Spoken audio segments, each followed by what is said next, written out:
Nafisa, hello Nafisa. জি আপু। Nafisa start করো, লাইভে চলে আসছে, তোমরা স্টার্ট করো।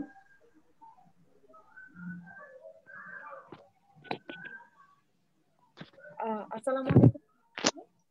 শুভ সন্ধ্যা, সবাইকে স্বাগতম জানাচ্ছি আজকের আয়োজনে। প্রথমেই শুভেচ্ছা জানাচ্ছি এবং কৃতজ্ঞতা জ্ঞাপন করছি ডক্টর রোজিনা সুলতানা ম্যাডামকে আমাদের সাথে থাকার জন্য, এবং ল্যান্ডসেটের পরিবার থেকে শুভেচ্ছা জানিয়ে রোজিনা ম্যাডামের কাছে আমরা আজকের বিষয়টা উপস্থাপন করার জন্য অনুরোধ করছি।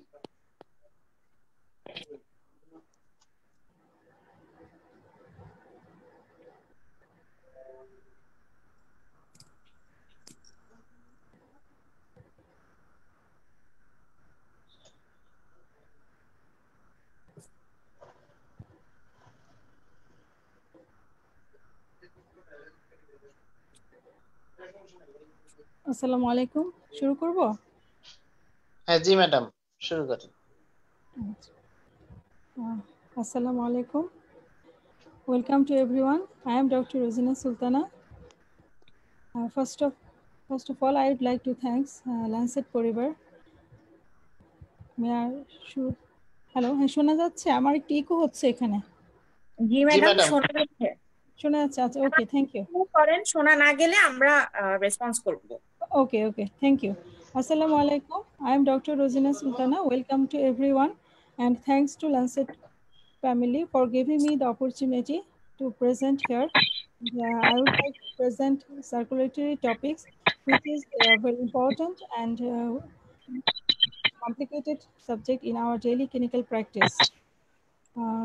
আমরা জানি যে সার্কুলেটরি ফেলিওরটা আমরা সবাই যখন ক্লিনিকে ওয়ার্ডে ডিউটি করি বা আমাদের পরীক্ষার জন্য এই চ্যাপ্টারটা অনেক ইম্পর্টেন্ট, এবং আমাদেরকে ভাইবা, তারপর হচ্ছে রিটেন, সব জায়গাতে আমাদেরকে সার্কুলেটরি ফেলিওর বা শক রিলেটেড কোশ্চেন আমাদেরকে ফেস করতে হয়।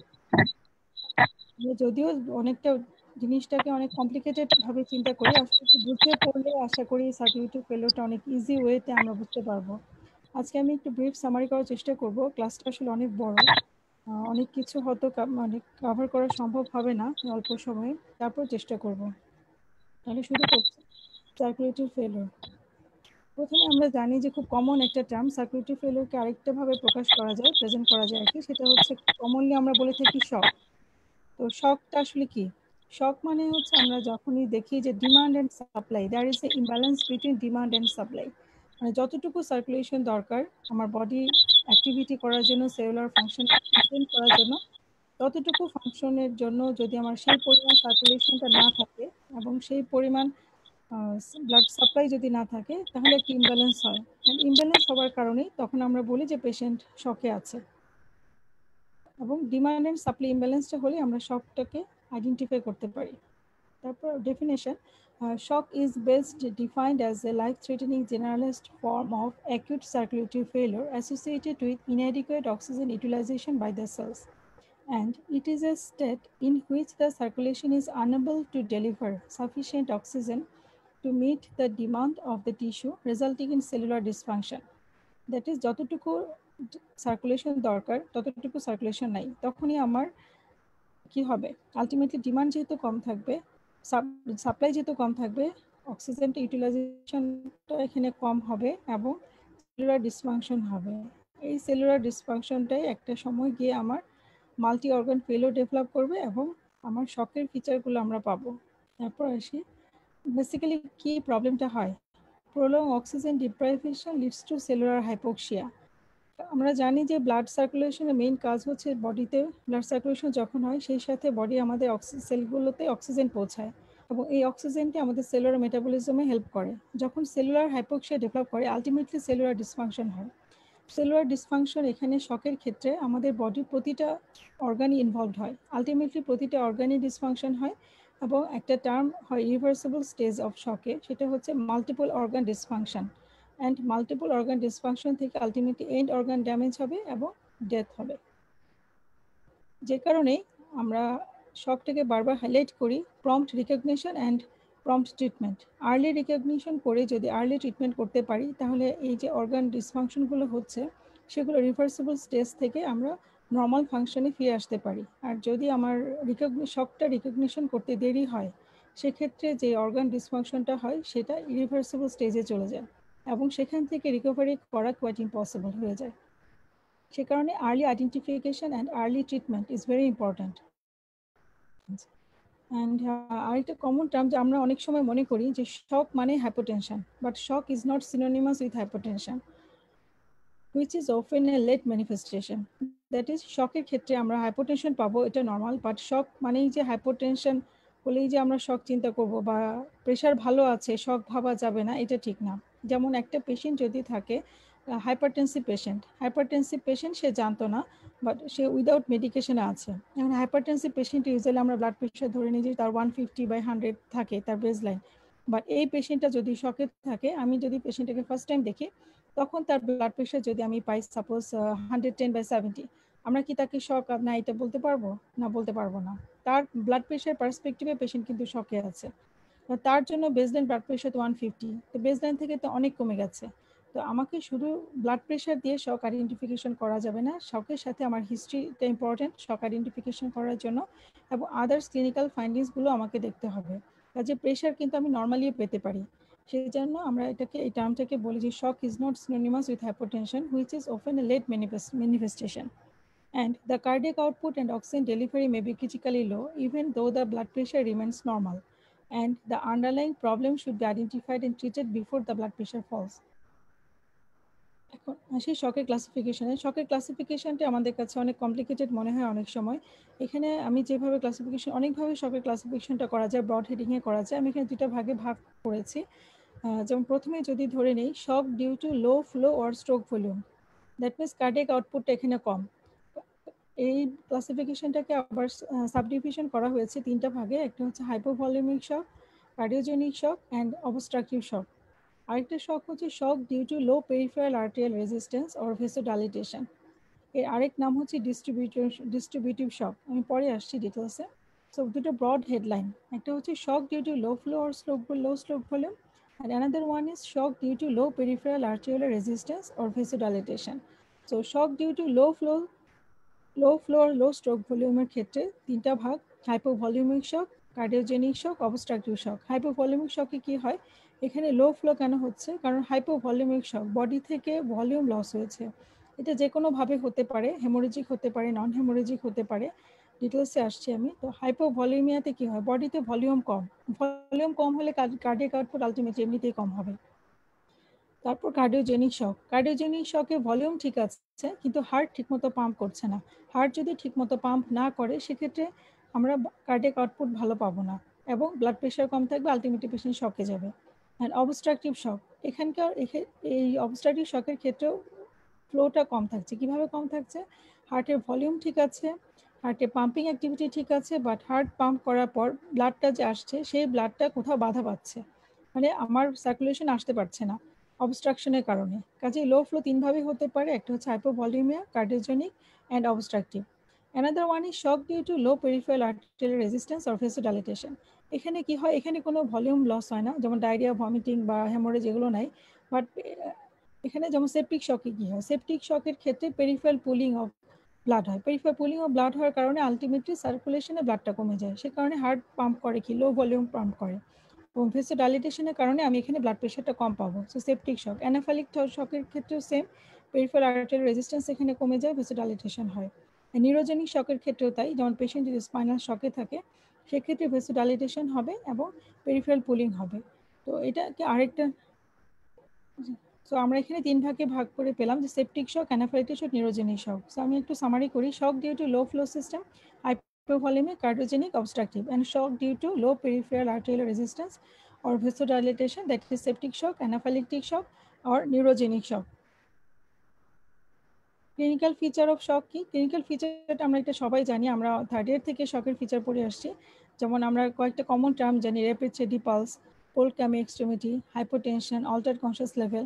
সো সব কিছুই হচ্ছে কি কারণে, হার্ট থেকে ব্লাড ঠিকমতো পাম্প হচ্ছে না, পেরিফেরিতে আমার ব্লাড প্রেশারটা কম, পেরিফেরিতে সার্কুলেটরি ফেলিওর হচ্ছে, তো অর্গান গুলোতে আমার সাপ্লাই ঠিক মতো হচ্ছে না, আলটিমেটলি প্রতিটি অর্গান ওয়াইজ আমি ক্লিনিক্যাল ফিচার পাবো।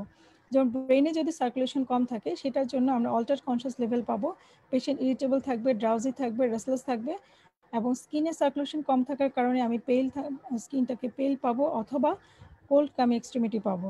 And excessive thirst, and pulse কি হবে, র্যাপিড অ্যান্ড থ্রেডি পালস থাকবে, লো ভলিউম পালস হবে, অ্যান্ড নশিয়া ভমিটিং থাকবে, তারপর ব্লাড প্রেশারটা কম পাবো।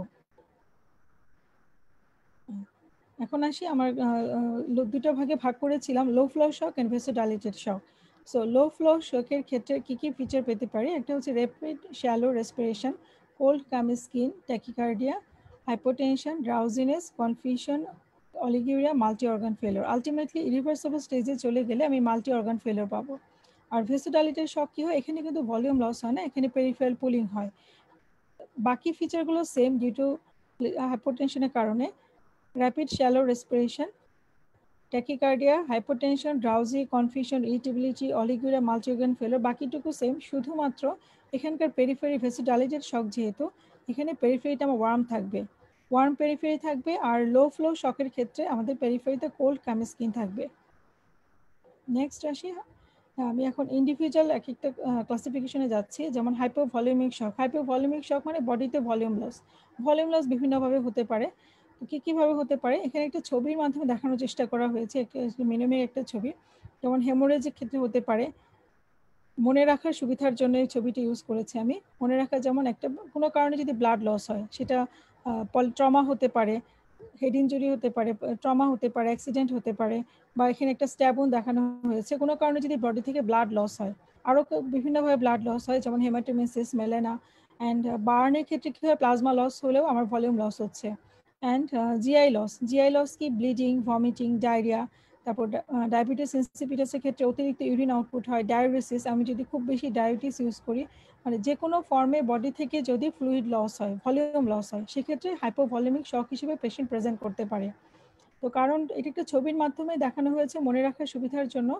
আচ্ছা, নেক্সট আসি। নেক্সট হচ্ছে হেমোরেজিক। আমার হাইপোভলিউমের কি কি কারণে হয়, একটা haemorrhagic that means blood loss হয়, আবার নন হেমোরেজিক ফ্লুইড লস হতে হয়, যেমন vomiting, diarrhoea, intestinal obstruction, pancreatitis, burn, তারপর ডিহাইড্রেশন, সিভিয়ার ডিহাইড্রেশন যদি থাকে, যেমন হচ্ছে হিট স্ট্রোকের ক্ষেত্রে অনেক এক্সেসিভ সোয়েটিং হচ্ছে কিন্তু সেই অনুযায়ী ফ্লুইড রিপ্লেস হচ্ছে না, সেক্ষেত্রেও ভলিউম লস হয়।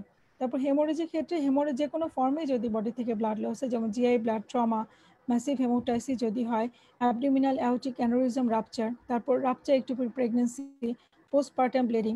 রাপচার একটুপি প্রেগনেন্সি কি হয়, একটা ব্লাড লস হয়ে আমার ব্লাডটা পেরিটনাল ক্যাভিটিতে এসে জমা হচ্ছে। তো ইয়াং ফিমেল পেশেন্ট যদি আসে, যে রিপ্রোডাক্টিভ এজে কোনো ফিমেল পেশেন্ট যদি আসে, তার পেশেন্ট শকে আছে, ফার্স্ট আমাদেরকে মেনস্ট্রুয়াল হিস্ট্রিটা এক্সক্লুড করতে হবে। First we have to exclude ectopic pregnancy যদি ইয়াং ফিমেল আসে, এটা মাস্ট। এটা খুব কমন, অনেক সময় হিস্ট্রি ঠিক মতো দেয় না, কাজেই একটা ইয়াং ফিমেলের ক্ষেত্রে আমাদেরকে যদি পেশেন্ট শকে থাকে অবশ্যই তার মেনস্ট্রুয়াল হিস্ট্রিটা নিতে হবে, ঠিক আছে, কারণ to exclude the ectopic pregnancy. কাজে these are the causes of hypovolaemic shock. আচ্ছা, ইন কেস অফ ট্রমা, যদি কোনো ট্রমার পেশেন্ট পাই, সেক্ষেত্রে আমাদের প্রথমেই চিন্তা করতে হবে ব্লাড লস আছে কিনা। Haemorrhage is the first common cause of shock here, and any injured patient who is cool and has tachycardia is considered to be in shock until proof otherwise. Injured পেশেন্টের ক্ষেত্রে suppose একটা patient ছাদ থেকে পড়ে গেছে, বাইরে কোথাও injury নাই কিন্তু পেশেন্ট শকে আছে, তো আমাকে চিন্তা করতে হবে যদি অবভিয়াস কোনো হেমোরেজ চোখে না পড়ে, সেক্ষেত্রে পেশেন্টের ইন্টারনাল কোনো ব্লিডিং হচ্ছে কিনা, যেমন হেমোথোরাক্স হতে পারে, হেমোপেরিটোনিয়াম হতে পারে, সেগুলো আমাকে ফার্দার ইনভেস্টিগেশন করে এক্সক্লুড করতে হবে। কাজে any type of trauma patient যদি শকে থাকে, আমাকে ভলিউম লস চিন্তা করতে হবে আনটিল প্রুফ আদারওয়াইজ, ঠিক আছে। নেক্সট, এখানে একটা ক্লাসিফিকেশন দিয়ে বোঝানোর চেষ্টা করা হয়েছে এস্টিমেটেড ব্লাড লসের সাথে ক্লিনিক্যাল ফিচারটা কেমন হবে। এটা একটু ক্লামজি মনে হচ্ছে যদিও, এই স্লাইডটা আমাদের ক্রিটিক্যাল কেয়ার মেডিসিনের ATLS বই থেকে নেওয়া। যেমন আমরা এখানে 4টা ভাগে হেমোরেজিক শকটাকে প্রেজেন্ট করেছি, ক্লাস 1, ক্লাস 2, ক্লাস 3, ক্লাস 4। এই চার্টটা দেওয়ার উদ্দেশ্য হচ্ছে যে, যেটা অনেকে চাইলে স্ক্রিনশট নিতে পারে, এই চার্টটা অনেক সময় পরীক্ষার সময় আসে, রিটেনে আসতে পারে। হ্যাঁ, রিটেনে আসে, এখন সব ডিসিপ্লিনের জন্য লাগবে কিনা জানি না, তবে মেডিসিন বা যারা কার্ডিওলজিতে কাজ করে অথবা আমাদের ক্রিটিক্যাল কেয়ার মেডিসিনের স্টুডেন্টদের জন্য এটা অনেক সময় রিটেনে আসে, যে হেমোরেজিক শকের যে ক্লাস ওয়াইজ ক্লাসিফিকেশনটা আছে, কতটুকু ব্লাড লস হলে কেমন ক্লিনিক্যাল ফিচার পাওয়া যাবে। আমি চারটা ডিটেলসে যাচ্ছি না, এখানে ক্লাস 1 থেকে ক্লাস 4 পর্যন্ত অ্যামাউন্ট অনুযায়ী ক্লাসিফিকেশনটা দেওয়া আছে, এটা মুখস্থ করার জন্য অ্যাকচুয়ালি, এটা বোঝার কিছু নেই। কাজে হাইপোভলিউমিক শকের ক্ষেত্রে কি পেলাম, যে কোনো কারণে ভলিউম লস হবে। ভলিউম লসটা আইদার হেমোরেজিক আর নন হেমোরেজিক। ভলিউম লস হলে আমি কি কি ক্লিনিক্যাল ফিচার পাবো, শক, সেই অনুযায়ী শকের ম্যানেজমেন্ট করতে হবে। ম্যানেজমেন্ট আমি পরে একসাথে বলছি। নেক্সট হাইপোভলিউমিক শকের পর নেক্সট ইম্পর্টেন্ট শক হচ্ছে কার্ডিওজেনিক শক। কার্ডিওজেনিক শক, এটা একটা কার্টুন দিয়ে বোঝানো হয়েছে, মানে কার্ডিওজেনিক শক অনেকভাবেই হতে পারে, তাই না? আমাদের হার্ট কজ হতে পারে, আবার অনেকে কেউ ট্রমা পেলে কার্ডিওজেনিক শক আমরা ভাবতে পারি। আচ্ছা, তো আমি মেডিকেল কজটাতেই থাকি। কার্ডিওজেনিক শকের ক্ষেত্রে আমরা জানি যে ইউজুয়ালি এটা কার্ডিয়াক কজের ক্ষেত্রেই হয়। কার্ডিয়াক কজ কি কি? মায়োকার্ডিয়াল ইনফার্কশন, সবচেয়ে কমন প্রেজেন্টেশন হচ্ছে, কমন কারণ হচ্ছে মায়োকার্ডিয়াল ইনফার্কশন। দেন কার্ডিওমায়োপ্যাথি বা কার্ডিওমায়োপ্যাথি ডিটেলস ক্লাসিফিকেশন আছে, আমি ব্রড হেডলাইনে বলছি। Cardiomyopathy, myocardial depression due to advance septic shock. অনেক সময় সেপ্টিক শক বা সিভিয়ার ইনফ্লামেশনের ক্ষেত্রেও মায়োকার্ডিয়াল ডিপ্রেশন হয়। মায়োকার্ডিয়াল ডিপ্রেশন হওয়ার কারণে কার্ডিয়াক কন্ট্রাক্টিলিটিটা কমে যায় এবং পেশেন্ট আলটিমেটলি shock develop করে।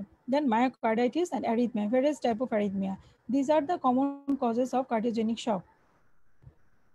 And cardiogenic shock এর আরো কিছু কারণ আছে। Mechanical causes of cardiogenic shock include valvular defect, ventricular septal defect or rupture, atrial myxoma, and ruptured ventricular free wall or aneurysm. The cardiogenic shock, depending upon the cause of the cardiogenic shock, patients may report dyspnea, chest pain or palpitation. কাজে cardiogenic শকের ক্ষেত্রে প্রথমে আমাদের cardiac কোনো cause আছে কিনা সেটা history and clinical sign সিমটমের মাধ্যমে এক্সক্লুড করে নিতে হবে। And many patient have a history of cardiovascular disease, suppose valvular heart disease, patient আগে থেকেই জানে তার ভালভুলার প্রবলেম আছে, অথবা পেশেন্টের কার্ডিওমায়োপ্যাথি পেশেন্ট আগে একটা কার্ডিয়াক এমআইয়ের একটা হিস্ট্রি ছিল, পরবর্তীতে পেশেন্ট ইসকেমিক কার্ডিওমায়োপ্যাথি ডেভেলপ করেছে, অথবা হাইপারটেনসিভ পেশেন্ট ফেলোর নিয়ে আসছে, অথবা পেশেন্ট আগে থেকে জানে তার ইজেকশন ফ্র্যাকশনটা কম, দ্যাট মিনস কার্ডিয়াক প্রবলেম তো আগে থেকে ছিল, সেই পেশেন্ট কনজেস্টিভ কার্ডিয়াক ফেলোর নিয়ে আসে আলটিমেটলি কার্ডিওজেনিক শক নিয়ে প্রেজেন্ট করতে পারে। কাজে obviously many patients have a history of cardiovascular disease. And cardiogenic শকের ক্ষেত্রে আমার ইম্পর্টেন্ট একটা এক্সামিনেশন ফাইন্ডিংস আদার শক ফিচার্সের সাথে আমরা যেটা পাবো সেটা হচ্ছে লাংস এক্সামিনেশনটা করব, এবং লাংস এক্সামিনেশনের ক্ষেত্রে আমরা যেটা বলি বাইলেটারাল বেসাল ক্রিপিটেশন পাবো। And cardiac examination may reveal a new murmur, gallops or soft heart sound. Gallop rhythm কখন পাবো? যখন আমরা এলভিএফ পাবো তখন গ্যালোপ রিদম পেতে পারি, অথবা পেশেন্টের কার্ডিয়াক রাপচার হলে, মায়োকার্ডিয়াল রাপচার হলে অনেক সময় নতুন একটা মারমার আমরা পেতে পারি, অ্যান্ড সফট হার্ট সাউন্ড পেতে পারি। কাজে কার্ডিওজেনিক শক চিন্তা করলে আমাকে তিনটা জিনিস এক্সক্লুড করতে হবে। ফার্স্ট হচ্ছে কোনো কার্ডিয়াক হিস্ট্রি ছিল কিনা, ক্লিনিক্যাল কোনো প্রেজেন্টেশন ছিল কিনা, জাস্ট এমআইএল প্রেজেন্টেশন ছিল কিনা, অ্যান্ড এক্সামিনেশন ফাইন্ডিংসে শকের ফিচারের সাথে লাংসে আমরা কিছু ফাইন্ডিংস পাবো। কাজে এই তিনটা clinic history, clinical examination and lungs finding and some bedside investigation যেমন ইসিজি, এই ফাইন্ডিংসগুলো মিলিয়ে আমাকে ডায়াগনোসিসে আসতে হবে যে it may be a cause of cardiogenic shock. Then physical examination, আমরা tachypnea, pulmonary congestion, that is bilateral basal crepitation পাবো, fluid overload ফিচার পাবো, and skin একইভাবে কোল্ড কামে স্কিন থাকবে, decreased capillary fill time, anxiety, confusion, agitation থাকতে পারে, and increased pulmonary artery waist pressure and decreased renal perfusion in urine output. Each individual শকের ক্ষেত্রে এই ফিচারটা আমরা পাবো, যেহেতু সার্কুলেটরি ফেলোর সেক্ষেত্রে রেনাল পারফিউশনটা কম থাকবে, অ্যান্ড রেনাল পারফিউশন কম থাকলে এটা ক্লিনিক্যালি আমরা বুঝতে পারি যে ইউরিন আউটপুটটা কমে গেছে। কাজেই শকের পেশেন্টের জন্য আমাদেরকে অবশ্যই ক্যাথেটার করতে হবে, এবং ক্যাথেটার করে ইউরিন আউটপুটটা মেজার করতে হবে। অ্যান্ড আরও কিছু বেডসাইড টেস্ট আমরা করতে পারি, যেমন jugular venous pressure, JVP, and central venous pressure may be increased while the distal artery pulse may be diminished. JVP আমরা জুগুলার ভেনাস প্রেশার কিভাবে দেখি এটা আমরা সবাই জানি, বাট সেন্ট্রাল ভেনাস প্রেশারটা আমাদেরকে দেখতে হলে, সিভিপি দেখতে হলে আমাদেরকে স্পেশাল কিছু প্রসিডিউর করতে হয়, যেটা একটা সেন্ট্রাল লাইন করতে হয়, এবং এর সাথে সিভিপি ম্যানোমিটার লাগে, যেটা অ্যাকচুয়ালি আইসিইউ বা সিসিইউতে করা হয়, ওয়ার্ডে এটা পসিবল না। সো আমরা ওয়ার্ডে জেভিপিটা অ্যাটলিস্ট দেখতে পারি, ঠিক আছে? JVP and CVP both May be increased while the distal arterial pulse may be diminished. এখানে যেহেতু কার্ডিওজেনিক শক, পেশেন্টের হার্টের ভিতরে প্রেশারটা বেশি, তো হার্টের প্রেশারটা ডাইরেক্টলি আমরা মেজার করি জেভিপি অ্যান্ড সিভিপির মাধ্যমে, সেক্ষেত্রে হার্টের প্রেশারটা যেহেতু জেভিপি অ্যান্ড সিভিপির মাধ্যমে রিফ্লেক্ট করে, সে কারণে jugular venous pressure and central venous pressure both are increased, ঠিক আছে? Then next, there may be evidence of pulmonary congestion or pulmonary oedema on a chest radiograph, এবং ইনভেস্টিগেশনে যদি আমরা ইসিজি এবং এক্সরে করি, এক্সরেতে দেখবো যে বাইলেটারাল শ্যাডো হাইলার রিজনটা প্রমিনেন্ট পাবো, that means left ventricular failure and fluid ওভারলোডের ফিচার পাবো চেস্ট এক্সরেতে, as well as recent current ischaemic on electrocardiogram, মানে ইসিজিতে আমরা ইসিজিতে চেঞ্জ পাবো, ডাইনামিক চেঞ্জ পাবো। এবং যদি এমআই হয় সেক্ষেত্রে অবশ্যই আমরা কার্ডিয়াক এনজাইমগুলো এলিভেটেড পেতে পারি। কাজে বেডসাইড ইনভেস্টিগেশনের মধ্যে আমার আছে এখানে ইসিজি, আর ল্যাবরেটরি ইনভেস্টিগেশনের মধ্যে চেস্ট এক্সরে করে দেখতে পারি ভেসাল কনজেশন আছে কিনা, অ্যান্ড কার্ডিয়াক এনজাইমগুলো যেমন ট্রোপোনিন আই, সিকেএমবি এগুলো আমরা বেশি পেতে পারি। এগুলো আমার কার্ডিওজেনিক শক। নেক্সট আসি ডিস্ট্রিবিউটিভ শক, অবস্ট্রাকটিভ শক। অবস্ট্রাকটিভ শকটাও কি হচ্ছে, অবস্ট্রাকটিভ শক মানে হার্ট কার্ডিয়াক পাম্পিং অ্যাক্টিভিটি ঠিক আছে, ভলিউম ঠিক আছে, বাট ব্লাড ফ্লোটা ঠিকমতো হচ্ছে না due to some source of obstruction. Obstructive শকের কারণ হচ্ছে সবচেয়ে ইম্পর্টেন্ট কারণ আমরা যেটা পেয়ে থাকি সেটা হচ্ছে massive pulmonary embolism, tension pneumothorax, severe constrictive pericarditis, pericardial tamponade, severe pulmonary hypertension producing Eisenmenger's physiology. তো মোস্ট কমন হচ্ছে আমার pulmonary embolism, tension pneumothorax and pericardial tamponade, এগুলো আমরা কমনলি ওয়ার্ডে পেয়ে থাকি। এখন পালমোনারি এম্বোলিজমের ক্ষেত্রে একটা প্রিসিপিটেটিং হিস্ট্রি থাকে। পালমোনারি এম্বোলিজম যেমন আমরা দেখলাম যে পেশেন্টের কোনো কারণে হয়তো ট্রমা আছে, যেমন ফ্যাট এম্বোলিজম হতে পারে, পেশেন্ট বেডরিডেন পেশেন্ট, সেক্ষেত্রে যদি পেশেন্টের বেডরিডেন থাকে বা পেশেন্টের যদি কোনো লেগ ইনজুরি থাকে সেক্ষেত্রে আমরা জানি ব্লাড এম্বোলাস গিয়ে যদি পালমোনারি ট্রাঙ্কে অক্লুড করে যায় সেক্ষেত্রে আমরা হার্ট থেকে যে ব্লাডটা বের হবে, যে ব্লাডটা পালমোনারি সার্কুলেশনে যাওয়ার কথা, হার্ট ঠিকই পাম্প করছে, ব্লাডও বের হচ্ছে, কিন্তু পালমোনারি সার্কুলেশনে অবস্ট্রাকশন থাকার কারণে ব্লাডটা পালমোনারি সার্কুলেশনে যেতে পারছে না। তো লাংসে যদি ব্লাড না যায়, লাংস থেকে আমরা যদি পুরো সিভিএসটা চিন্তা করি, প্রথমে হার্ট পাম্প করছে, পাম্প করে সেই অ্যাওর্টা দিয়ে সার্কুলেশন হচ্ছে, পালমোনারি ট্রাঙ্ক দিয়ে লাংসে যাচ্ছে, লাংস থেকে আলটিমেটলি পিউরিফাইড হয়ে ব্লাডটা 4টা পালমোনারি ভেনের মাধ্যমে আমার লেফট হার্টে আসছে, আসার পর সেই ব্লাডটাই আবার অ্যাওর্টার মাধ্যমে পেরিফেরিতে সার্কুলেট হচ্ছে। যদি লাংসে শুরুতে ব্লাডটা পালমোনারি ট্রাঙ্কে যদি অবস্ট্রাকশন থাকে, ব্লাড যেতে না পারে, সেক্ষেত্রে আমার পালমোনারি আর ভেন দিয়ে হার্টে ব্লাড আসবে না। পালমোনারি ভেন দিয়ে যদি হার্টে ব্লাড না আসে সেক্ষেত্রে আমার অ্যাওর্টা দিয়ে তো পাম্প হবে না, ব্লাড তো এখানে একটা অবস্ট্রাকশনের কারণে ব্লাড ঠিকমতো পাম্প হচ্ছে না, সেক্ষেত্রে কি হবে, পেশেন্ট শকে থাকবে আলটিমেটলি। তো আমরা এখানে জানি যে যদি ভার্কোস্ট্যাট আমরা এখানে ইউজ করি পালমোনারি এম্বোলিজমের ক্ষেত্রে, যেমন hyper coagulable venous injury, venous stasis, and signs কি পাবো, ট্যাকিপনিয়া, ট্যাকিকার্ডিয়া, হাইপোক্সিয়া।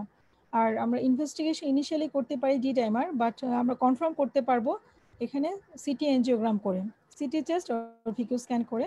এবং এখানে ট্রিটমেন্ট হচ্ছে হেপারিন দিয়ে আমরা ট্রিটমেন্ট করবো, দ্যাট মিনস থ্রম্বোলাইসিস করতে হবে, দ্যাট মিনস পালমোনারি যে অ্যাম্বুলেন্স আছে সেটাকে আমার রিজলভ করতে হবে, অবস্ট্রাকশনটাকে রিলিভ করতে হবে, সেক্ষেত্রে আমার সার্কুলেশনটা এস্টাবলিশড হবে। নেক্সট পালমোনারি এম্বোলিজমের পরে একটা ইম্পর্টেন্ট কারণ হচ্ছে টেনশন নিউমোথোরাক্স। টেনশন নিউমোথোরাক্সের ক্ষেত্রে এটা অবশ্যই টেনশন নিউমোথোরাক্স হচ্ছে ক্লিনিক্যাল ডায়াগনোসিস করবো আমরা। ক্লিনিক্যাল ডায়াগনোসিস কিভাবে করব, আমরা লাংসে যদি এক্সামিনেশন করি, যেমন patient sudden severe respiratory distress and শকে আছে পেশেন্টের হিস্ট্রি থাকবে, একটা সিভিয়ার চেস্ট পেন হিস্ট্রি থাকবে, বা পেশেন্টের কোনো ট্রমার হিস্ট্রি আছে চেস্টে, সেক্ষেত্রে আমি যদি লাংসটা এক্সামিন করি, পেশেন্টে আমরা যদি সিম্পল একটা পারকাশনের মাধ্যমে এবং ব্রেথ সাউন্ড অস্কালটেশনের মাধ্যমে আমরা টেনশন নিউমোথোরাক্সটাকে ডায়াগনোসিস করতে পারি। পারকাশন নোট এখানে কি হবে, হাইপার রেজোনেন্ট হবে, সাথে ব্রেথ সাউন্ডটা অ্যাবসেন্ট থাকবে। টেনশন নিউমোথোরাক্স অ্যাকচুয়ালি কি হয়, যে প্লুরাল স্পেসে এয়ার ট্র্যাপড হয়, air trapped in pleural space and with a one way valve, that means এয়ারটা আমরা যে শ্বাস নিচ্ছি সেই বাতাসটা ওয়ান ওয়ে ভালভের মাধ্যমে বাতাসটা বের হয়ে গিয়ে প্লুরাল স্পেসে জমা হচ্ছে। প্লুরাল স্পেসে জমা হওয়ার পর আলটিমেটলি কি হচ্ছে, প্লুরাল স্পেসে বাতাস দিয়ে ভরে যাচ্ছে এবং আমার লাংসটাকে কম্প্রেস করছে। লাংসটাকে কম্প্রেস করার কারণে দেখা যাচ্ছে যে আমার মিডিয়াস্টার্নাম স্ট্রাকচার আছে হার্ট, লাংসটা আলটিমেটলি হার্টকেও কম্প্রেস করছে এবং প্লুরাল স্পেসে কন্টিনিউয়াসলি বাতাস জমা হয়ে হয়ে এমন কম্প্রেশন করছে যে হার্ট ঠিকমতো পাম্প করতে পারছে না। যেহেতু পাম্প করতে পারছে না, পাম্প করতে না পারার কারণে এখানে একটা অবস্ট্রাকশন হচ্ছে, হার্টের কিন্তু কোনো প্রবলেম নেই, হার্ট এখানে কম্প্রেসড হয়ে আছে, কম্প্রেসড হয়ে থাকার কারণে সে পাম্প করতে পারছে না। তো এটাও একটা one type of obstructive shock. So air trapped in pleural space with one-way valve or airway pressure build up, mediastinum shifted impending venous return, যেহেতু হার্ট পাম্প করতে পারছে না এবং মিডিয়াস্টিনামটা সহ এখানে লাংস সহ কম্প্রেসড হয়ে আছে, সে কারণে এখানে ভেনাস রিটার্ন হচ্ছে না। ভেনাস রিটার্ন যদি না হয় আলটিমেটলি কার্ডিয়াক আউটপুটটা কমে যাবে। পেশেন্ট প্রেজেন্ট করবে severe chest pain, shortness of breath and decrease breath sound, no test needed. এই কথাটা কেন বলা হচ্ছে, কারণ টেনশন নিউমোথোরাক্স আমাকে ক্লিনিক্যালি ইমার্জেন্সি ডায়াগনোসিস করতে হবে, টেস্টের জন্য ওয়েট করা যাবে না। টেস্টের জন্য ওয়েট করা, যেমন আমি যদি একটা এক্সরে করতে হবে আমাকে, এক্সরে দিয়ে আমি কনফার্ম করব। তো এক্সরে করে এক্সরে ফিল্ম আসা এতটুকু সময় কিন্তু পাওয়া যায় না, পেশেন্ট খারাপ হয়ে যাবে, পেশেন্ট কলাপস করে যাবে। সে কারণে টেনশন নিউমোথোরাক্স আমি ক্লিনিক্যালি ডায়াগনোসিস করে ফেলতে হবে। যদি ক্লিনিক্যালি আমি কনফার্ম হই যে this is a case of tension pneumothorax, সাথে সাথে আমাকে সেকেন্ড ইন্টারকোস্টাল স্পেসে একটা নিডল ডিকম্প্রেশন করতে হবে অথবা আর্জেন্টলি চেস্ট টিউব ইনসার্ট করতে হবে। কাজে টেনশন নিউমোথোরাক্স আমাদের ক্লিনিক্যাল ডায়াগনোসিস করতে হবে এবং ইমিডিয়েটলি ইমার্জেন্সি যদি আমি ম্যানেজ করতে পারি সেক্ষেত্রে দেখা যায় যে পেশেন্ট খুব দ্রুত ভালো হয়ে যায়। ঠিক আছে, কাজে টেনশন নিউমোথোরাক্স কিন্তু অবশ্যই ক্লিনিক্যাল ডায়াগনোসিস। একটা হচ্ছে হিস্ট্রি নিতে হবে, সাথে ক্লিনিক্যাল কিছু চেস্ট ফাইন্ডিংসটা আমরা দেখব, অসকালটেশন করে ব্রেথ সাউন্ড অ্যাবসেন্ট পাবো, হাইপার রেজোনেন্ট পাবো, সাথে মিডিয়াস্ট্রাম শিফটিং পাবো। এবং যদি টেনশন নিউমোথোরাক্স আমি কনফার্ম হই ক্লিনিক্যালি অ্যান্ড এক্সামিনেশন করে সেক্ষেত্রে নিডল ডিকম্প্রেশন করতে হবে। নেক্সট আসি, যেটা একটা ইম্পর্টেন্ট কারণ টেনশন নিউমোথোরাক্স এবং খুব ইমার্জেন্সি ম্যানেজমেন্ট করলে পেশেন্ট ভালো হয়ে যায়। ইমার্জেন্সি আমি যদি এটা ডায়াগনোসিস এবং ম্যানেজ করতে দেরি করি সেক্ষেত্রে পেশেন্ট কিন্তু অনেক সময় আমরা সার্ভাইভ করাতে পারি না। Next cardiac tamponade. কার্ডিয়াক ট্যাম্পোনেটটা কি? কার্ডিয়াক ট্যাম্পোনেট অনেকটা টেনশন নিউমোথোরাক্সের মতো মেকানিজম। এখানে পেরিকার্ডিয়াল স্পেসে ফ্লুইড অ্যাকুমুলেশন হয়, সেটা ফ্লুইড হতে পারে, ব্লাড হতে পারে। পেরিকার্ডিয়াল স্পেসে অ্যাকুমুলেশন হওয়ার কারণে এখানেও হার্টটা ঠিকমতো পাম্প করতে পারবে না। হার্ট পাম্প করতে না পারার কারণে দ্যাট মিনস পেরিকার্ডিয়াল স্পেসে আমার ফ্লুইড অ্যাকুমুলেশন হয়ে আছে অথবা ব্লাড অ্যাকুমুলেশন হয়ে আছে, হওয়ার কারণে হার্টটাকে প্রেশারাইজড করে রাখছে এবং হার্ট ঠিকমতো পাম্প করতে পারছে না। So here pericardic tamponade is blood in pericardial sac prevents venous return to and contraction of heart related to trauma pericarditis MI and diagnosis করতে পারে একটা বেক স্টার্ট দিয়ে। বেক স্টার্টটা কি? Hypotension, muffled heart sound and distended neck vein and diagnosis এক্সরের মাধ্যমে করতে পারি। এক্সরেতে লার্জ একটা হার্ট থাকবে, কার্ডিওমেগালি পাবো এন্ড ইকোকার্ডিওগ্রাম করে কনফার্ম করতে হবে। এবং ট্রিটমেন্ট কি? ট্রিটমেন্ট হচ্ছে পেরিকার্ডিওসিনথেসিস। ঠিক আছে, যে গেল আমার obstructive shock. So obstructive shock কি হচ্ছে? ইম্পর্টেন্ট একটা কজ হচ্ছে pulmonary embolism, second important cause আমার tension pneumothorax and third one is cardiac tamponade. কাজে এই তিনটে হচ্ছে আমার অবস্ট্রাকটিভ শক। এখানে হার্টের ভলিউম ঠিক আছে, মানে ব্লাডের ভলিউম ঠিক আছে, হার্টের পাম্পিং অ্যাক্টিভিটিও ঠিক আছে, বাট অবস্ট্রাকশনের কারণে ব্লাড ফ্লোটা হচ্ছে না, সার্কুলেটরি ফেলিওর ডেভেলপ করছে। So this is the classification of obstructive shock. Next আসি ডিস্ট্রিবিউটিভ শক অর ভেসোডাইলেটেড শক। তো ডিস্ট্রিবিউটিভ শকের ক্ষেত্রে কি হয়? এখানে হার্টে পাম্পিং অ্যাক্টিভিটি ঠিক আছে, কোনো অবস্ট্রাকশনও নাই এবং ভলিউম লসও নাই, বাট এখানে যেটা হচ্ছে যে ব্লাডটা মেইন সার্কুলেশনে না থেকে পেরিফেরিতে ডিস্ট্রিবিউশন হয়ে যাচ্ছে। মেইন সার্কুলেশনে না থাকার কারণে কার্ডিয়াক আউটপুট কমে যাচ্ছে এবং পেশেন্ট শকের ফিচার নিয়ে প্রেজেন্ট করছে। So distributive shock are classified in 3 types, that is septic shock, which is the most common, and another one is anaphylactic shock, and the third one is neurogenic shock. Most common হচ্ছে septic shock. Actually septic shockটা এত details এবং septic শকের জন্য আসলে আলাদা আরেকটা class লাগে sepsis and septic shock পড়াতে। এই অল্পটুকুতে আসলে septic shockটা কভার হয় না, অ্যাকচুয়ালি হয় না। And so এই তিনটা শকের উপর depending on the causes of the distributive shock, patients may report dyspnea, productive cough, dysuria, hematuria, chills, myalgia, rash, fatigue, malaise, headache, photophobia, pain or recent injection. আসলে এই পুরো জিনিসটা নির্ভর করছে যে আমি যে ডিস্ট্রিবিউটিভ শকটা ডায়াগনোসিস করব হিস্ট্রি অনুযায়ী। যেমন পেশেন্টের যদি জ্বর থাকে, পেশেন্টের যদি কোনো প্রোডাক্টিভ কাফ থাকে, সেক্ষেত্রে আমরা সেপসিস চিন্তা করব।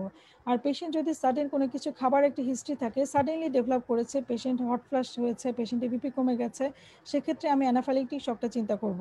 অথবা পেশেন্ট যদি দেখা যায় স্পাইনে কোনো ট্রমা হয়েছে, ট্রমার পর পেশেন্ট শক ডেভেলপ করেছে, সেক্ষেত্রে নিউরোজেনিক শকটা চিন্তা করব। এটা ডিপেন্ড করবে হিস্ট্রি অ্যান্ড এক্সামিনেশন ফাইন্ডিংসের উপরে। এবং আমরা হিস্ট্রিতে ফিভার পেতে পারি, ক্লিনিক্যাল এক্সামিনেশন ফাইন্ডিংসে ট্যাকিপনিয়া, ট্যাকিকার্ডিয়া পেতে পারি, এবং ইনভেস্টিগেশনে কিছু আমরা ফিচার্স পেতে পারি, যেমন ইনফেকশন থাকলে আমরা লিকোসাইটোসিস পাই। আবার সেপটিক শকের ক্ষেত্রে বা যে কোনো শকের ক্ষেত্রে আমরা অল্টারড মেন্টাল স্ট্যাটাস পাই। কেন অল্টারড মেন্টাল স্ট্যাটাস হয়? যেহেতু সার্কুলেশনটা এখানে কম, ব্রেনের সার্কুলেশন কম, সে কারণে পেশেন্ট অল্টারড মেন্টাল স্ট্যাটাস নিয়ে প্রেজেন্ট করতে পারে। সো আমি ইন্ডিভিজুয়াল শকে চলে যাই।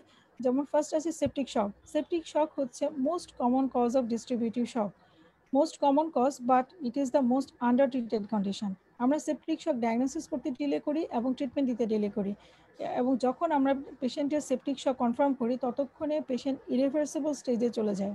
দ্যাট ইজ ইরিভার্সিবল স্টেজ মানে কি? পেশেন্ট অলরেডি সেপটিক শক থেকে হাইপোক্সিয়া হয়ে সার্কুলেটরি ফেলিওরের কারণে অ্যানারোবিক মেটাবলিজম যখন স্টার্ট করে দেয়, ল্যাকটিক অ্যাসিডোসিস শুরু হয়ে যায়, সেই সময় গিয়ে বেশিরভাগ ক্ষেত্রে আমাদের সেপটিক শকগুলো ডায়াগনোসিস হয় এবং ট্রিটমেন্ট আমরা শুরু করি। সো আর্লি ট্রিটমেন্ট যেহেতু শুরু করা হয় না অনেক ক্ষেত্রে, সে কারণে আউটকামটা অনেক সময় আমরা ভালো পাই না। সেজন্য এটা বলা হয়েছে যে যদিও এটা মোস্ট কমন বাট এটা most under treated condition. So septic শকের ক্ষেত্রে early identification and early treatment is very important. So সেপসিসের ক্ষেত্রে suspect sepsis and save lives. আমাকে সেপটিক শক চিন্তা করলে এর ম্যানেজমেন্টটা প্রম্পট হতে হবে। So sepsis and septic shock are major healthcare problem affecting millions of people around the world each year, and similar to polytrauma, acute myocardial infarction or stroke, early identification and appropriate management in the initial hour after sepsis develops improves outcome. Early identification and early management যদি আমরা ensure করতে পারি সেক্ষেত্রে আউটকামটাও ভালো হয়। এখন আমরা septic শকের ক্ষেত্রে সবাই কিছু ডেফিনেশনের সাথে ফ্যামিলিয়ার ছিলাম, যেগুলো আমরা একটা old definition and newer sepsis গাইডলাইনে এই ডেফিনেশনগুলো এখন নাই। কাজে ভাইভাতে আমাদেরকে অনেক সময় জিজ্ঞেস করতে পারে যে সেপসিস অ্যান্ড সেপটিক শকের ডেফিনেশনটা কি। সো আগে যে ডেফিনেশনটা ছিল সেখানে কয়েকটা টার্ম ছিল। একটা ছিল SARS, that is systemic inflammatory response syndrome. কিছু স্পেসিফিক সিনড্রোমকে আমরা একসাথে সার্স বলতাম। এই সার্সের ক্রাইটেরিয়ার সাথে যদি ইনফেকশন থাকে উইথ সার্স, সেক্ষেত্রে এটাকে আমরা সেপসিস বলি, এবং সেপসিসের ক্ষেত্রে যখন মোর দেন 2 অর্গান ইনভলভমেন্ট থাকে সেটাকে আমরা সিভিয়ার সেপসিস বলতাম। অ্যান্ড সিকোয়েন্সটা ছিল এমন, পুরোনো ডেফিনেশনে ছিল that is SARS, sepsis, severe sepsis and ultimately septic shock. So septic shock was described as hypotension and organ dysfunction that persisted despite volume resuscitation, necessitating vasoactive medication and with 2 or more of the SARS criteria. এই ডেফিনেশনটা আমরা আগে সবাই মুখস্থ করেছি, but এটা বলার উদ্দেশ্য হচ্ছে যে অনেকে আমরা এই ডেফিনেশনটা এখনো পড়ি, কিন্তু এটা চেঞ্জ হয়ে গেছে। এটা বলার উদ্দেশ্য হচ্ছে যে অনেক পুরনো স্যাররা অনেক সময় জিজ্ঞেস করতে পারে অনেক স্যাররা যে পুরনো ডেফিনেশনটা বলো, বা অনেকে পুরনোটা শুনতে চায়। যদি কেউ পুরনোটা শুনতে চায় আমরা পুরনোটা বলার চেষ্টা করব, বাট স্যারকে তখন খুব পোলাইটলি বলবো যে according to new guideline this definition has been changed and replaced by the new one. So এটা আমি জাস্ট বলার জন্য বললাম, যেহেতু আমরা এখন অনেকে এটা প্র্যাকটিস করি, কিন্তু এটা কিন্তু চেঞ্জ হয়ে গেছে। নিউ গাইডলাইন এটা এই ডেফিনেশনগুলো ফলো করে না। আমি নিউ গাইডলাইনে আসছি। আচ্ছা, এটা ছিল 1991-এর সেপসিস গাইডলাইন। যে সার্চ ক্রাইটেরিয়া ছিল, সার্চ ক্রাইটেরিয়া কি ছিল, যে 2 or more ক্রাইটেরিয়া যদি থাকে, যে temperature below 36 degree, above 38 degree, heart rate greater than 90 per minute, respiratory rate above 20, WBC less than 4000 or মোর দেন 12,000। তো এই ফিচারগুলো যদি থাকে, সাথে ইনফেকশন থাকে, সেটাকে আমরা সেপসিস বলতাম। এবং সিভিয়ার সেপসিস টার্মটা এখন নাই। এটা বলার উদ্দেশ্য হচ্ছে যে এখন আমরা অনেকে এটা পড়ি বা এটা মুখস্থ করার চেষ্টা করি, এটা আমরা জানলাম, কিন্তু এটা আমরা পরীক্ষার সময় এটা বলবো না বা এটা লিখবো না, কারণ এটা চেঞ্জ হয়ে গেছে। সো নিউ ডেফিনেশনটা কি? New definition of septic shock is in 2016 the sepsis 3 committee issued the following new definition, that is here severe sepsis term is abolished, and here sepsis may be defined as a life-threatening condition caused by a dysregulated host response to infection resulting in organ dysfunction, and septic shock is circulatory, cellular, and metabolic abnormalities in septic patient presenting as fluid refractory hypertension requiring vasopressor therapy with associated tissue hypoperfusion. এই সংজ্ঞাটা একটু বোঝার চেষ্টা করি। যেখানে circulatory abnormality আছে, যেহেতু circulatory abnormality, সেক্ষেত্রে সেলুলার অ্যান্ড মেটাবলিক অ্যাবনর্মালিটি পাবো সেপটিক পেশেন্টের ক্ষেত্রে। এর সাথে পেশেন্টের ব্লাড প্রেশার কম থাকবে, কিন্তু আমরা ফ্লুইড দিলাম, ফ্লুইড দেওয়ার পরও পেশেন্টের ব্লাড প্রেশার উঠছে না, রিফ্র্যাক্টরি হাইপোটেনশন হয়ে আছে, ভেসোপ্রেসর লাগছে ব্লাড প্রেশারটাকে ওঠাতে। এবং evidence by tissue hypoperfusion. Tissue hypoperfusion এভিডেন্সটা কি? সেটা হচ্ছে ল্যাকটেট লেভেল যদি করি, দ্যাট মিনস অ্যানারোবিক মেটাবলিজম যখন হয়ে ল্যাকটিক অ্যাসিডোসিস হয়। ল্যাকটিক অ্যাসিডোসিস হওয়ার কারণে আমরা যখন ব্লাডে ল্যাকটেট লেভেলটা করব, সেক্ষেত্রে ল্যাকটেট লেভেলটা এলিভেটেড পাবো। এই পুরো টার্মসটাকে বলা হচ্ছে septic shock. That is circulatory, cellular, and metabolic abnormalities in septic patient presenting as fluid refractory hypotension requiring vasopressor therapy with associated tissue hypoperfusion. কাজে vasopressor লাগবে and tissue hypoperfusion evidence পাবো। এইটা হচ্ছে আমার septic shock-এর নিউ ডেফিনেশন, এবং এটি আমাদেরকে মুখস্থ করতে হবে, এবং ভাইভাতে যদি জিজ্ঞেস করে বা রিটেনে আসে সেক্ষেত্রে এই ডেফিনেশনটা লিখতে হবে। ঠিক আছে? এই 2016-এর সেপসিস কমিটিতে সিভিয়ার সেপসিস টার্মটা কিন্তু নাই। ঠিক আছে, নেক্সট আসি সেপসিস আইডেন্টিফিকেশন অ্যান্ড ম্যানেজমেন্ট। আইডেন্টিফিকেশনটা কি? আইডেন্টিফিকেশন হচ্ছে পেশেন্টের ইনফেকশন একটা সোর্স থাকবে, ক্লিনিক্যাল আমি ক্রাইটেরিয়াগুলো দেখব, সেক্ষেত্রে কিছু আমি ক্রাইটেরিয়ার মধ্যে আমরা গাইডলাইন ফলো করলে যদি বলি, আমরা সবাই শুনেছি বা পরীক্ষাতে অনেকবার আসে, সেটা হচ্ছে সোফা পয়েন্ট। সোফা কি? সোফা স্কোরিংটা দুইভাবে করা হয়, একটা হচ্ছে একটু ডিটেলস একটা সোফা স্কোরিং আছে যেটা একটু ক্লামসি। সোফা মানে কি? Sequential organ failure assessment scoring. SOFA স্কোরিংটা অনেক সময় মেডিসিনের পরীক্ষাতে রিটেনে আসতো আগে, রিটেনে আসে অথবা ভাইভাতে ধরে। সোফা স্কোরিংটা কি? সোফা স্কোরিং যেটা মেইন সোফা স্কোরিং, সেটা কিছু ক্রাইটেরিয়ার উপর নির্ভর করে করা হয় এবং এটা একটু ক্লামসি। তো ক্লামসিটা ইউজুয়ালি এবং সব প্যারামিটারগুলো আমাদের পেশেন্ট যখন আমরা দেখি, সব প্যারামিটারগুলো আমাদেরকে হাতে থাকে না, কাজে ইনিশিয়ালি সোফা স্কোরিং করাটা একটু ডিফিকাল্ট। পেশেন্ট যদি আইসিইউতে থাকে, সেক্ষেত্রে আমরা ইনফেকশন সাথে যদি SOFA score 2 or more SOFA point পাই, তখন আমরা সেপসিসটা বলবো। বাট যদি পেশেন্ট ওয়ার্ডে থাকে, ওয়ার্ডে থাকলে আমার পক্ষে মেইন যে সোফা স্কোরিং সেটা করা সম্ভব না। তো সেটা অল্টারনেটিভ হিসেবে নিউ গাইডলাইনে এসেছে কিউ সোফা, মানে quick sofa point. So infection plus 2 or more quick sofa points যদি আমরা পাই, সেক্ষেত্রে আমরা সেপসিসটা চিন্তা করবো। কাজে আইসিইউর ক্ষেত্রে সোফা স্কোরিং অ্যান্ড ওয়ার্ডের ক্ষেত্রে কিউ সোফা স্কোরিং। আমরা সোফা স্কোরিংটাতে আসি। সোফা স্কোরিংটা এটা একটু ক্লামসি, এটা আসলে এই লেকচারে বলার কিছু নাই, এটা একটা স্ক্রিনশট নিয়ে রাখা যেতে পারে। আমরা এটা মুখস্থ করি, অনেক সময় রিটেনে আসে, কিন্তু এত ক্লামসিটা আসলে রিটেনের জন্য একটু লেস ইম্পর্টেন্ট, জাস্ট এটা আমাদের জানার জন্য। অনেক সময় এটা আমাদের কাছে আমাদের আইসিইউতে যারা কাজ করে, আমরা পকেট লিফলেটের মতো রাখতে পারি, লিফলেটের মতো রেখে আমার বাকি প্যারামিটারগুলো দিয়ে আমি মিলিয়ে নিতে পারি পয়েন্ট বাই পয়েন্ট। যেমন এখানে স্কোর 0 থেকে 4 পর্যন্ত স্কোরিং করা আছে, সাথে প্রতিটা অর্গান সিস্টেমের ইনভলভমেন্ট আছে। যেমন রেসপিরেশনের ক্ষেত্রে কি হবে, coagulation, liver, cardiovascular, CNS and renal, প্রতিটা অর্গানের ইনভলভমেন্টের অনুযায়ী সিভিয়ারিটি অনুযায়ী স্কোরিং করা আছে। আমি আমার পেশেন্টের যে ফাইন্ডিংসগুলো পাবো ইনভেস্টিগেশন প্যারামিটার, সেই অনুযায়ী আমি ক্যালকুলেট করে স্কোরিংটা করব। বাট এতগুলো প্যারামিটার নিয়ে অ্যাকচুয়ালি এটা আইসিইউ বাইরে করা সম্ভব না, বা ইনিশিয়ালি আইডেন্টিফিকেশনের জন্য এই সোফা স্কোরিংটা একটু ক্লামসি, কিন্তু এটা অনেক সময় জিজ্ঞেস করে, সেজন্য এটা আমি এখানে দেখিয়েছি। সো আমি চলে যাই কিউ সোফাতে। কিউ সোফা মানে কুইক সোফা স্কোরিং। যেটা কুইক সোফা, এটা ওয়ার্ডে আমার পক্ষে আইডেন্টিফাই করা সম্ভব। এখানে 3টা পয়েন্ট আমাদের জন্য আমাদের জন্য ইম্পর্টেন্ট। সেটা হচ্ছে হাইপারটেনশন, দ্যাট ইজ একটা সেপসিস পেশেন্ট যদি আমি দেখি হাইপারটেনশন আছে, that means systolic blood pressure less than 100 millimeter of mercury, and altered mental status, that is low circulatory failure, brain circulation com, patient altered mental status নিয়ে present করছে, and tachypnea পাচ্ছি, that means respiratory rate more than 22 per minute যদি পাই, এবং score এই তিনটার মধ্যে যদি যে কোনো দুইটা থাকে, that is score of more equal to 2 criteria suggest A greater risk of poor outcome. And এটা হচ্ছে এই 3টা পয়েন্ট হচ্ছে আমার কিউ সোফা। আমার সেপসিসের হিস্ট্রি আছে, সাথে কিউ সোফা পেলাম, সেক্ষেত্রে আমি সেপটিক শক আইডেন্টিফিকেশন করবো ওয়ার্ডে, এবং আইডেন্টিফিকেশন করা মাত্রই আমাকে প্রম্পট ম্যানেজমেন্টে চলে যেতে হবে। এখন আসি সেপটিক শকের ম্যানেজমেন্টটা কি। সেপটিক শকের ম্যানেজমেন্টটা এখন বারবারই এগুলো চেঞ্জ হয়, আসলে গাইডলাইন চেঞ্জ হয়। সো আমরা এখানে বান্ডেল থেরাপি যদি চিন্তা করি, সেক্ষেত্রে রিসাসিটেশন আমার দুই ভাগে ভাগ করা হয়। একটা হচ্ছে যে কমপ্লিটেড উইদিন 3 hours, মানে ফার্স্ট 3 hours-এর মধ্যেই কমপ্লিট করতে হবে। অ্যান্ড আরেকটা পয়েন্ট হচ্ছে উইদিন 6 hours। এটা কিন্তু রিটেনে শর্ট কোশ্চেন হিসেবে আসে, এবং অনেক সময় লং কোশ্চেন হিসেবেও এফসিপিএস মেডিসিন পরীক্ষায় আসে। আমি যেবার এফসিপিএস পাস করেছিলাম 2016-এ তো মেডিসিনে, তখন এটা আমাদের একটা রিটেন কোশ্চেন ছিল, সেপসিস রিলেটেড রিটেন বড় কোশ্চেনই ছিল সেপটিক শক নিয়ে। সো আমরা যে ম্যানেজমেন্টে যাই, to be completed within 3 hours। 3 hours-এর মধ্যে কি করতে হয়, first measure lactate level, then obtain blood culture prior to administration of antibiotics. আমি অ্যান্টিবায়োটিক শুরু করব এম্পিরিক্যালি হসপিটাল প্রোটোকল অনুযায়ী, বা আমার এম্পিরিক যে অর্গানিজমটা চিন্তা করব সেটা চিন্তা করে আমাকে অ্যান্টিবায়োটিক শুরু করে দিতে হবে। বাট অ্যান্টিবায়োটিক শুরু করার আগে ব্লাডটা টেনে নিতে হবে ব্লাড কালচারের জন্য। দেন অ্যাডমিনিস্টার ব্রড স্পেকট্রাম অ্যান্টিবায়োটিক, মানে সিমালটেনিয়াসলি ব্লাডটা টেনে ফেললাম কালচারের জন্য, সাথে সাথে অ্যান্টিবায়োটিকটা দিয়ে দিলাম। দেন আমার মেইন ম্যানেজমেন্ট যেটা, সেটা হচ্ছে ফ্লুইড। সেপটিক শকের মেইন রিসাসিটেশন হচ্ছে ফ্লুইড দিয়ে।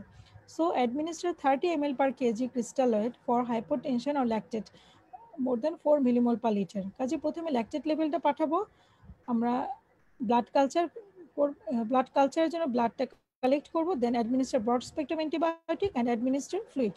কাজেই fluid, blood culture, antibiotic administration, এই সবগুলো আমাকে খুব প্রম্পটলি উইদিন 3 hours-এ শেষ করতে হবে। দেন নেক্সট 6 hours। 6 hours-এ কি আমি এই যে ফ্লুইড দিলাম, ফ্লুইড দেওয়ার পর যদি দেখি যে ব্লাড প্রেশার উঠছে না, সেক্ষেত্রে আমাকে ভেসোপ্রেসর শুরু করে দিতে হবে। আবার একই ক্ষেত্রে যদি দেখা যায় অনেক সময় পেশেন্টের সাপোজ যদি কোনো সিকেডির পেশেন্টের সেপটিক শক ডেভেলপ করে বা কার্ডিয়াক কম্প্রোমাইজ আছে, ইজেকশন ফ্র্যাকশন আগে থেকে কম, সেই পেশেন্ট যদি সেপটিক শক ডেভেলপ করে তাকে চাইলেই আমরা অনেক বেশি ফ্লুইড দিতে পারবো না। কেন পারবো না? কারণ সাথে সাথে তার ভলিউম ওভারলোড শুরু হয়ে যাবে। সেই কারণে ফ্লুইডটা এইসব পেশেন্টের ক্ষেত্রে একটু কনসিয়াসলি দিতে হবে। বাট আদারওয়াইজ যতক্ষণ পর্যন্ত ফ্লুইড ওভারলোড ডেভেলপ না করছে আমরা ফ্লুইডটা অনেক বেশি বেশি ফ্লুইড দিতে পারি। সো অনেক ফ্লুইড অনেক আমরা দিলাম 30 ml পার কেজি ফার্স্ট 3 আওয়ার্সে দিলাম, দেওয়ার পরও দেখছি যে ব্লাড প্রেশার উঠছে না, তখন আমরা তাকে ভেসোপ্রেসর দিব, অ্যাপ্লাই ভেসোপ্রেসর দিব। কারণ আমরা জানি সেপটিক শকে কি হয়, সেপটিক শকে পেরিফেরাল পুলিং হয়। সেক্ষেত্রে যদি পেরিফেরাল ভেসোকনস্ট্রিক্টর দিয়ে আলটিমেটলি সার্কুলেশনটা এস্টাবলিশ হবে, কার্ডিয়াক আউটপুটটা বাড়বে। So apply vasopressor for hypertension that does not respond to initial fluid resuscitation. এবং ভেসোপ্রেসরটা দিয়ে আমাকে মেইন আর্টেরিয়াল প্রেশারটাও 65 মিলিমিটার মার্কারের উপরে উঠাতে হবে। ভেসোপ্রেসর পর নেক্সট পয়েন্ট হচ্ছে in the event of persistent arterial hypotension and despite volume resuscitation or initial lactate level 4 millimole per litre, আমরা সেন্ট্রাল ভেনাস প্রেশারটা দেখব, সিভিপি দেখে দেখে ফ্লুইড অ্যাডজাস্ট করব। অ্যান্ড আরেকটা কাজ করতে পারি, সেন্ট্রাল সিভি লাইন করার পর আমরা যেটা করব সেখান থেকে ব্লাড নিয়ে সেন্ট্রাল ভেনাস অক্সিজেন স্যাচুরেশনটা দেখব, ScVO2 বলে। যদি ScVO2 কম থাকে সেক্ষেত্রে আমাদের অনেক সময় ব্লাড দেওয়া লাগতে পারে। তারপর আরেকটা পয়েন্ট আছে যে remeasure lactate, initial lactate was elevated, that means আমরা যে শুরুতে ল্যাকটেটটা পাঠিয়েছিলাম তারপর ফ্লুইড রিসাসিটেশন দিলাম, আয়নোট্রপ দিলাম, তারপর আমি আবার ল্যাকটেটটা করব। আবার ল্যাকটেটটা কেন করব?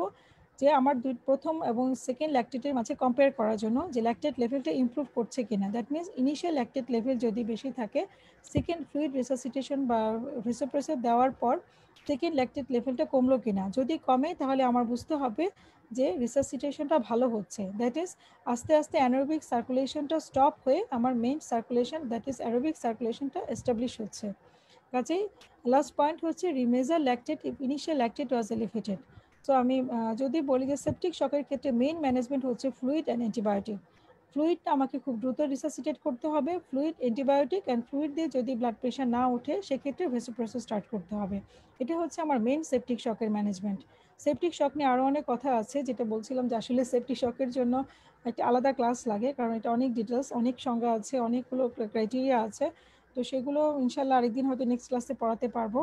এখন আসি সেপটিক শকের পরে আরেকটা ইম্পর্টেন্ট আমরা ওয়ার্ডে অনেক সময় পাই বা ইমার্জেন্সিতে পাই, সেটা হচ্ছে অ্যানাফাইলেকটিক শক। অ্যানাফাইলেকটিক শক যেমন পেশেন্ট এসে হিস্ট্রি দিবে যে কিছু কিছু একটা খেয়েছে, যেমন অ্যালার্জেন কিছু খেয়েছে বা পোকা কামড় দিয়েছে, সাথে সাথে পেশেন্ট ফ্লাশিং নিয়ে আসছে, সোয়েলিং নিয়ে আসছে, পেশেন্ট কথা বলতে পারছে না, ল্যারিঞ্জাল ইডিমা নিয়ে আসছে, শ্বাসকষ্ট হচ্ছে, তখন আমরা অ্যানাফাইলেকটিক শকটা চিন্তা করব।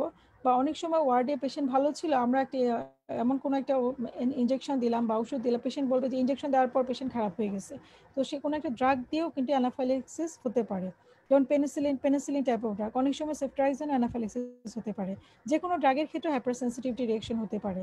সো অ্যানাফাইলেকটিক শক এটা অ্যাকচুয়ালি অনসেটটা হবে হিস্ট্রিতে মেইনলি কি হবে, কোনো একটা প্রেসিপিটেটিং ফ্যাক্টর একটা হিস্ট্রি থাকবে, যেমন ইনসেক্ট বাইট অথবা কোনো খাবার ফুড অ্যালার্জি যেমন পিনাট, অথবা কোনো ড্রাগ দেওয়া হয়েছে, কোনো একটা প্রেসিপিটেটিং হিস্ট্রি থাকবে, অ্যাডমিনিস্ট্রেশনটা এটা সাডেন হবে, সাডেন অনসেট হবে। ঠিক আছে, নেক্সট আমরা দুইটা টার্ম পড়ি, একটা হচ্ছে অ্যানাফাইলেক্সিস আর একটা হচ্ছে অ্যানাফাইলেকটয়েড রিঅ্যাকশন। এটা আসলে শর্ট কোশ্চেনের জন্য ইম্পর্টেন্ট বা ভাইভাতে জিজ্ঞেস করতে পারে যে অ্যানাফাইলেক্সিসটা কি, অ্যানাফাইলেকটয়েডটা কি। সো অ্যানাফাইলেক্সিস হচ্ছে এ severe systemic hypersensitivity reaction characterized by multi-system involvement and it is IgE mediated. And anaphylactoid reactionটা কি, clinically indistinguishable from anaphylaxis, মানে clinical feature সেম থাকবে, বাট এখানে do not require a sensitising exposure, sensitive এক্সপোজারের কোনো history থাকে না, নাও থাকতে পারে, অ্যান্ড নন IgE mediated। ঠিক আছে, একটা হচ্ছে অ্যানাফাইলেক্সিস, অ্যানাফাইলেকটয়েড রিঅ্যাকশন। ঠিক আছে, anaphylactic shock, what are some symptoms of anaphylaxis? First, pruritus, flushing, urticaria. যেমন পেশেন্ট বলবে যে অনেক বেশি ইচিং হচ্ছে, ইচিং হয়ে লাল লাল চাকা চাকা হয়ে যাচ্ছে, দ্যাট মিনস আর্টিকেরিয়া ডেভেলপ করবে। ইউজুয়ালি আর্টিকেরিয়াটা অন্যান্য শকে কিন্তু আমরা পাই না, এবং ফ্লাশিং থাকে, প্রাইটাস থেকে ইচিং থাকে, সিভিয়ার ইচিং থাকতে পারে। দেন নেক্সট হচ্ছে throat fullness, anxiety, chest tightness, shortness of breath and light headedness. Throat ফুলনেসটা কি হয়, পেশেন্ট বলবে তার দম বন্ধ হয়ে আসছে, এবং ক্লিনিক্যাল ফিচারও আসবে পেশেন্টের দম বন্ধ হয়ে আসছে, দ্যাট ইজ তার গলা ফুলে যাচ্ছে, দ্যাট মিনস পেশেন্ট শ্বাস নিতে কষ্ট হচ্ছে, থ্রট ফুলনেস, কারণ ল্যারিঞ্জাল ইডিমা হয়। দেন এনজাইটি, যখন ল্যারিঞ্জাল ইডিমা হবে, পেশেন্টের শ্বাসকষ্ট হবে, তখন পেশেন্ট সিভিয়ারলি অ্যাংজাইটি অ্যাংশাস হবে, and chest tightness, shortness of breath and lightheadedness, and finally altered mental status, respiratory distress and circulatory collapse. So খুব common feature, anaphylactic shock diagnosis করাটা খুব ইজি। তোমার সিভিয়ার একটা প্রেসিপিটেটিং হিস্ট্রি থাকবে, আর্টিকেরিয়াটা usually present থাকে, and pruritus থাকে। তারপর throat fullness, anxiety, chest tightness, shortness of breath and lightheadedness. এই ছবিটা আমাদের সবার খুব পরিচিত, পুরো ডেফিনেশনে ছিল এই ছবিটা। যেমন feeling of impending doom, loss of consciousness, patient কিন্তু বুঝতে পারে যে সে খারাপ হয়ে যাচ্ছে, কারণ তার ল্যারিঞ্জাল ইডিমা হওয়ার আগ পর্যন্ত পেশেন্ট কনসিয়াস থাকে। অ্যান্ড পেশেন্টের মুখ দেখা যাচ্ছে ঠোঁটগুলো ফুলে গেছে, that is angioedema of lip and mucous membrane, laryngeal obstruction stridor. এই ছবিটা যদি আমরা মনে রাখি, সেক্ষেত্রে অ্যানাফাইলাক্টিক শক কিন্তু ইজিলি আমরা আইডেন্টিফিকেশন করতে পারবো। এবং এই পিকচার অনেক সময় বলা হয় যে ছবি কথা বলে, মানে ছবি দিয়ে আসলে মনে রাখার চেষ্টা করলে কিন্তু অনেক কিছু আমাদের ব্রেনে সেট আপ হয়ে যায়। যেমন feeling of impending loss of consciousness, angioedema, laryngeal obstruction, conjunctival congestion, flushing, sweating, তারপর লাংস এক্সামিনেশন করলে হুইজিং, ব্রঙ্কোস্পাজম পাবো, হাইপোটেনশন থাকবে, আর্টিকেরিয়া থাকবে, তারপর এখানে সিভিয়ার ইচিং থাকবে। ঠিক আছে, ডিফারেন্সিয়াল ডায়াগনোসিস কী কী হতে পারে এখানে? তো লস অফ কনসিয়াসনেসের যে কারণগুলো হতে পারে, ভেসিফিক্যাল syncope, cardiac arrhythmia, myocardial infarction, and respiratory ডিস্ট্রেসের ক্ষেত্রে স্ট্যাটাস অ্যাজমাটিকা, যেমন অ্যাজমা, সিওপিডি, যেমন যেহেতু এখানে হুইজ থাকে সেক্ষেত্রে অ্যাজমা আমার একটা ডিফারেন্সিয়াল ডায়াগনোসিসে আসবে। অ্যান্ড ল্যারিঞ্জাল অবস্ট্রাকশনের ক্ষেত্রে একটা আছে C1 ইনহিবিটর ডেফিসিয়েন্সি, এটা এনজিওইডিমা নিয়ে প্রেজেন্ট করে, অ্যান্ড ইডিওপ্যাথিক এনজিওইডিমা হয় অনেক সময়। তারপর জেনারেলাইজড ফ্লাশিং, জেনারেলাইজড ফ্লাশিংয়ের ক্ষেত্রে অনেক সময় কার্সিনয়েড সিনড্রোম একটা ডিফারেন্সিয়াল ডায়াগনোসিসে আসতে পারে, and other cause phaeochromocytoma. So এগুলো হচ্ছে যে আমার পরীক্ষার জন্য ইম্পর্টেন্ট, যে ডিফারেন্সিয়েট করার জন্য। সো এই ছবিটা আমরা যদি ভালোভাবে খেয়াল করি, সেক্ষেত্রে অ্যানাফাইলাক্টিক শকটা আমরা খুব ভালোভাবে মনে রাখতে পারবো। নেক্সট, অ্যানাফাইলাক্টিক ক্লিনিক্যাল ডায়াগনোসিস মানে হিস্ট্রি থাকবে, ক্লিনিক্যাল ফাইন্ডিংস থাকবে, এবং কোনো এক্সপোজার আছে কিনা to drug, food or insect, and lab have no role during the resuscitation period. কারণ অ্যানাফাইলাক্টিক শকটা ইমার্জেন্সি ম্যানেজমেন্ট, আমার এখানে ল্যাবরেটরি ডায়াগনোসিস বা ল্যাব ইনভেস্টিগেশন ফাইন্ডিংসের জন্য ওয়েট করা যাবে না, এটা খুব দ্রুত ম্যানেজমেন্টে চলে যেতে হবে। নেক্সট আরেকটা ইম্পর্টেন্ট টপিক শক হচ্ছে, সেটা হচ্ছে ডিস্ট্রিবিউটিভ শক।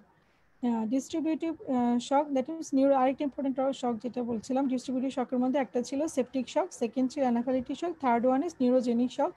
যদিও এটা লেস কমন, তারপর এটা আমরা মাঝে মাঝে পাই। বা অনেক সময় স্পাইনাল শক, যেমন আমরা অনেক সময় কি হয়, যেমন OT post operatively patient shock develop করে, বিশেষ করে স্পাইনাল দেওয়ার পর, কারণ এখানে পেরিফেরাল পুলিং হয়। সো এটা one type of neurogenic shock. আবার কমনলি হয় occurs after acute spinal cord ইনজুরির ক্ষেত্রেও নিউরোজেনিক শক ডেভেলপ করতে পারে। এখানে মেইন মেকানিজমটা কি হয়, sympathetic outflow is disrupted leaving unopposed vagal tone, result in hypotension and bradycardia. Spinal shock, temporary loss of spinal reflex activity below a total or near total spinal cord injury. অথবা যেটা বললাম most commonly post অপারেটিভলি ওটিতে আমরা পাই, ওটিতে পেশেন্টের spinal দেওয়ার পর দেখা যায় patient শকে চলে যায়। সে কারণে দেখা যায় যে আমরা অনেক সময় ওটিতে সার্জনরা কি বলে যে ফ্লুইড লোড করো, ফ্লুইড লোড করো। কেন ফ্লুইড লোড করতে বলে? কারণ স্পাইনাল দেওয়ার পরপরই দেখা যায় অনেক সময় পেশেন্ট শকে চলে যায়, বিপি কমে যায়, সে কারণে আগে প্রি লোড করে নিতে হয়। ঠিক আছে, কাজে নিউরোজেনিক শকটাও কি one side of distributive shock. So now যে এই আমার এতক্ষণ ধরে যে আমি শকের ক্লাসিফিকেশনগুলো পড়ালাম, শুরু থেকে যদি আমি চিন্তা করি আমার কি ছিল, হাইপোভলিউমিক শক ছিল, হাইপোভলিউমিক শক, সেকেন্ড ছিল কার্ডিওজেনিক শক, থার্ড ছিল অবস্ট্রাকটিভ শক, হাইপোভলিউমিক, কার্ডিওজেনিক, অবস্ট্রাকটিভ। তারপর ছিল আমার ডিস্ট্রিবিউটিভ শকের মধ্যে আরও তিনটা, ফার্স্ট ওয়ান ইম্পর্টেন্ট যেটা ছিল septic shock, second one anaphylactic shock, third one neurogenic shock. So প্রতিটা শকের ক্ষেত্রে আমার প্রথম কাজ কি, শকটাকে আর্লি আইডেন্টিফিকেশন করা, হিস্ট্রি দিয়ে ডায়াগনোসিসটা এস্টাবলিশ করা, অ্যান্ড ক্লিনিক্যাল ফাইন্ডিংস দিয়ে আমাকে রিসাসিটেশনটা কী করতে হবে সেই অনুযায়ী প্রসিড করা। So evaluation of circulatory failure, initial resuscitation by stabilising the vital signs, মানে শুরুতে ফার্স্ট যেটা করতে হবে আর্লি ম্যানেজমেন্ট, প্রম্পট ম্যানেজমেন্ট এবং initial resuscitation is very important. So initial রিসাসিটেশনের আগে side by side history, clinical examination and investigation side by side এগুলো আমাকে ম্যানেজ করতে হবে। সেকেন্ড আসি কিছু ইনভেস্টিগেশন কি আমরা সিবিসি করতে পারি। সিবিসিতে যদি দেখি যে হিমোগ্লোবিন কম, দ্যাট মিনস কি ভলিউম লস আছে, তারপর লিকোসাইটোসিস আছে, সেক্ষেত্রে ইনফেকশন চিন্তা করতে পারি। তারপর ল্যাকটেট লেভেল দেখে সেপটিক শক আইডেন্টিফাই করতে পারি। ইলেকট্রোলাইট, তারপর renal function, liver function, coagulation study, আর আদার্স ইনভেস্টিগেশনগুলো এখানে সবই দেখানো আছে। আরেকটা হচ্ছে যেমন হাইপোভলিমিক শক। হাইপোভলিমিক শকের ক্ষেত্রে বা হেমোরেজিক শকের ক্ষেত্রে আমার ব্লাড ফর ব্লাড, সেক্ষেত্রে আর্জেন্ট ব্লাড গ্রুপিংটা খুব ইম্পর্টেন্ট অ্যান্ড ক্রস ম্যাচিং, কারণ আমাকে এখানে ব্লাড দিতে হবে। ফ্লুইড দিয়ে আমি কিছু সময় পর্যন্ত ম্যানেজ করতে পারবো, বাট আলটিমেট ম্যানেজমেন্ট ব্লাড লসের ক্ষেত্রে blood for blood. Next chest x-ray. Chest এক্সরেতে আমরা কি ডায়াগনোসিস, যেমন এলভিএফ থাকলে কার্ডিওজেনিক শকের ক্ষেত্রে আমি লাংসের ফেলিওরের ফিচার পেতে পারি অ্যান্ড টেনশন নিউমোথোরাক্স ডায়াগনোসিস করতে পারি। কার্ডিওজেনিক শকের ক্ষেত্রে অনেক সময় যদি কার্ডিওমায়োপ্যাথি থাকে বা কার্ডিয়াক ট্যাম্পোনেট থাকে, সেক্ষেত্রে কার্ডিয়াক ইমেজটা দিয়ে আমরা একটা আইডিয়া পেতে পারি। So chest x-ray is very important. And cardiogenic শকের ক্ষেত্রে ইসিজিতে আমরা ফাইন্ডিংস পেতে পারি, ইসিজি, ইকো, কার্ডিয়াক এনজাইম। তারপর ট্রমার ক্ষেত্রে যেমন পেলভিক এক্সরে বা সিটি চেস্ট, তারপর হেমাটোমেসিস ম্যালেনা নিয়ে আসছে patient, GI endoscopy, bronchoscopy, vascular radiology. So এই ইনভেস্টিগেশনগুলো আমার সবগুলোই অ্যাকচুয়ালি প্রয়োজন সেক্ষেত্রে হচ্ছে ডায়াগনোসিস এস্টাবলিশ করার জন্য। নেক্সট এখানে একটা ফিচার দিয়ে বোঝানো হয়েছে হাইপোভলিমিক শক। হাইপোভলিমিক শকে কি হয়, হার্টে এখানে blood com, vein and artery দুই জায়গাতেই ব্লাড কম এবং আলটিমেটলি রেনাল পারফিউশনটা কম। কাজে inadequate microartery contractility, sympathetic over activity leads to vasoconstriction in order to maintain BP. যখনই বডিতে ব্লাড ফ্লোটা কমে যায় তখনই কি হয়, বডিতে নিজস্ব রিসাসিটেশন প্রসিডিউর বা নিজস্ব হোমিওস্টেসিসের কারণে পেরিফেরাল ভেসো কনস্ট্রিকশন হয়ে ভাইটাল অর্গানগুলোতে সার্কুলেশনটা মেনটেন হয়, ভাইটাল অর্গান যাতে কিছুটা সময় বডি কাভার আপ করতে পারে। এখন আরেকটা ছবিতে আসে, এখানে আছে কার্ডিওজেনিক শক। কার্ডিওজেনিক শকের ক্ষেত্রে কি হচ্ছে, হার্ট ঠিকমতো পাম্প করছে না, পাম্প না করার কারণে ভেনাস্টেসিস হচ্ছে এবং হাই ভেনাস প্রেশারের কারণে leads to fluid extravasation and oedema, মানে এক্সট্রা সেলুলার স্পেসে ইডিমা, ইন্টারস্টিশিয়াল স্পেসে ফ্লুইড জমা হচ্ছে, আলটিমেটলি পেশেন্ট ইডিমা নিয়ে কিন্তু প্রেজেন্ট করে। যেমন সিসিএফ এর পেশেন্টগুলোতে কী পাই আমরা, বাইলেটারাল লেগ সোয়েলিং থাকে, এনাসার্কা থাকে। তো কার্ডিওজেনিক শকের ক্ষেত্রে কিন্তু ভলিউম লস হয় না, এখানে ভেনাস্টেসিস হয় এবং হার্টের পাম্পিং অ্যাক্টিভিটিটা এখানে কম থাকে। নেক্সট আসি ডিস্ট্রিবিউটিভ শক। ডিস্ট্রিবিউটিভ শকের ক্ষেত্রে যেহেতু হার্ট এখানে ডিস্ট্রিবিউশনটা ঠিকমতো হচ্ছে না, দ্যাট মিনস পেরিফেরিতে এখানে ব্লাড অ্যাকোমোলেশন হচ্ছে, আলটিমেটলি কার্ডিয়াক আউটপুট কমে যাচ্ছে এবং আমরা ব্লাড প্রেশারটা কম পাচ্ছি, পেশেন্ট শকে থাকছে। এখানে একটা ছবির মাধ্যমে দেখানো হয়েছে যে ক্লিনিক্যাল ফিচার কি কি থাকে, যেমন হাইপোভলিমিক শকে কি হয়, কার্ডিওজেনিক, অবস্ট্রাটিভ অ্যান্ড ডিস্ট্রিবিউটিভ। এটা আমাদের একটা রিটেন কোশ্চেনের আনসার, এখানে আসলে এভাবে করে বলার কিছু না, এতক্ষণ ধরে এই জিনিসটাই বললাম, এটারই সামারি করা যে হাইপোভলিমিক শকের ক্ষেত্রে আমরা কি পাবো, central preload, central venous pressure, pulmonary artery pressure hypovolaemic শকের ক্ষেত্রে কম থাকবে, বাট সিভিপি কার্ডিওজেনিক শকের ক্ষেত্রে বেশি থাকবে। অবস্ট্রাটিভ শকের ক্ষেত্রে দুইটাই হতে পারে, ডিস্ট্রিবিউটিভ শকের ক্ষেত্রে দুইটাই হতে পারে। এটা একটু ক্লামজি স্লাইড, এটা রিটেনের জন্য ইম্পর্টেন্ট, এটা আমরা এভাবে করে পড়তে পারি। সো যারা রিটার্নের জন্য যেহেতু লাগে, সো এটা একটা স্ক্রিনশট নিয়ে রাখা যেতে পারে, এখানে সবগুলো একসাথে কম্পেয়ার করে দেওয়া আছে। নেক্সট আসি ম্যানেজমেন্ট। এখানে আসলে প্রম্পট ম্যানেজমেন্ট করতে হবে, মানে খুব দ্রুত rapid resuscitation is very important in case of circulatory failure. And immediate assessment আমরা এখানে আবারও একটু বলে সামারি করার জন্য বলছি যে সার্কুলেশনটা অ্যাসেস করতে হবে, হার্ট রেট দেখবো, ব্লাড প্রেশার দেখবো, সেন্ট্রাল ভেনাস প্রেশার দেখবো, পেরিফেরাল পারফিউশনটা দেখবো। অ্যান্ড পেরিফেরাল পারফিউশন দেখার উপায় কি, একটা হচ্ছে ব্লাড প্রেশার দেখা, আর একটা হচ্ছে ক্যাপিলারি রিফিল টাইমটা দেখা। ক্যাপিলারি রিফিল টাইম নর্মাল হচ্ছে লেস দেন 2 সেকেন্ড, মানে আমরা প্রেস করবো, ছেড়ে দেবো, লাল হয়ে যাবে। বাট যদি ডিলেড ক্যাপিলারি রিফিল হয় সেক্ষেত্রে আমাকে চিন্তা করতে হবে যে পেশেন্ট শকে আছে কিনা। নেক্সট আসি হেমোডাইনামিক মনিটরিং। হেমোডাইনামিক মনিটরিংটা আমরা এখানে ইনভেসিভ ওয়েতে মেজার করতে পারি, যেমন সেন্ট্রাল ভেনাস প্রেশার এখানে ম্যানোমিটার সহ দেখানো আছে, যেখানে একটা সিভি লাইন করা আছে, সেখান থেকে সেন্ট্রাল ভেনাস ক্যাথেটারের সাথে সিভিপি ম্যানোমিটারটা কানেক্ট করা আছে, সেখান থেকে আমরা সিভিপিটা মেজার করতে পারি। কার্ডিওজেনিক শকের ক্ষেত্রে সিভিপিটা বাড়বে। আর কার্ডিয়াক মনিটরে আমরা কি দেখতে পাই, মনিটরে দেখতে পাই যে হার্ট রেট বেশি, তারপর পেশেন্টের ব্লাড প্রেশার কম, ঠিক আছে, এবং রেসপিরেটরি রেটটা বেশি। সো কার্ডিয়াক মনিটরিং, হেমোডাইনামিক মনিটরিংয়ের মাধ্যমে আমরা পেশেন্টকে ইভালুয়েট করতে পারি।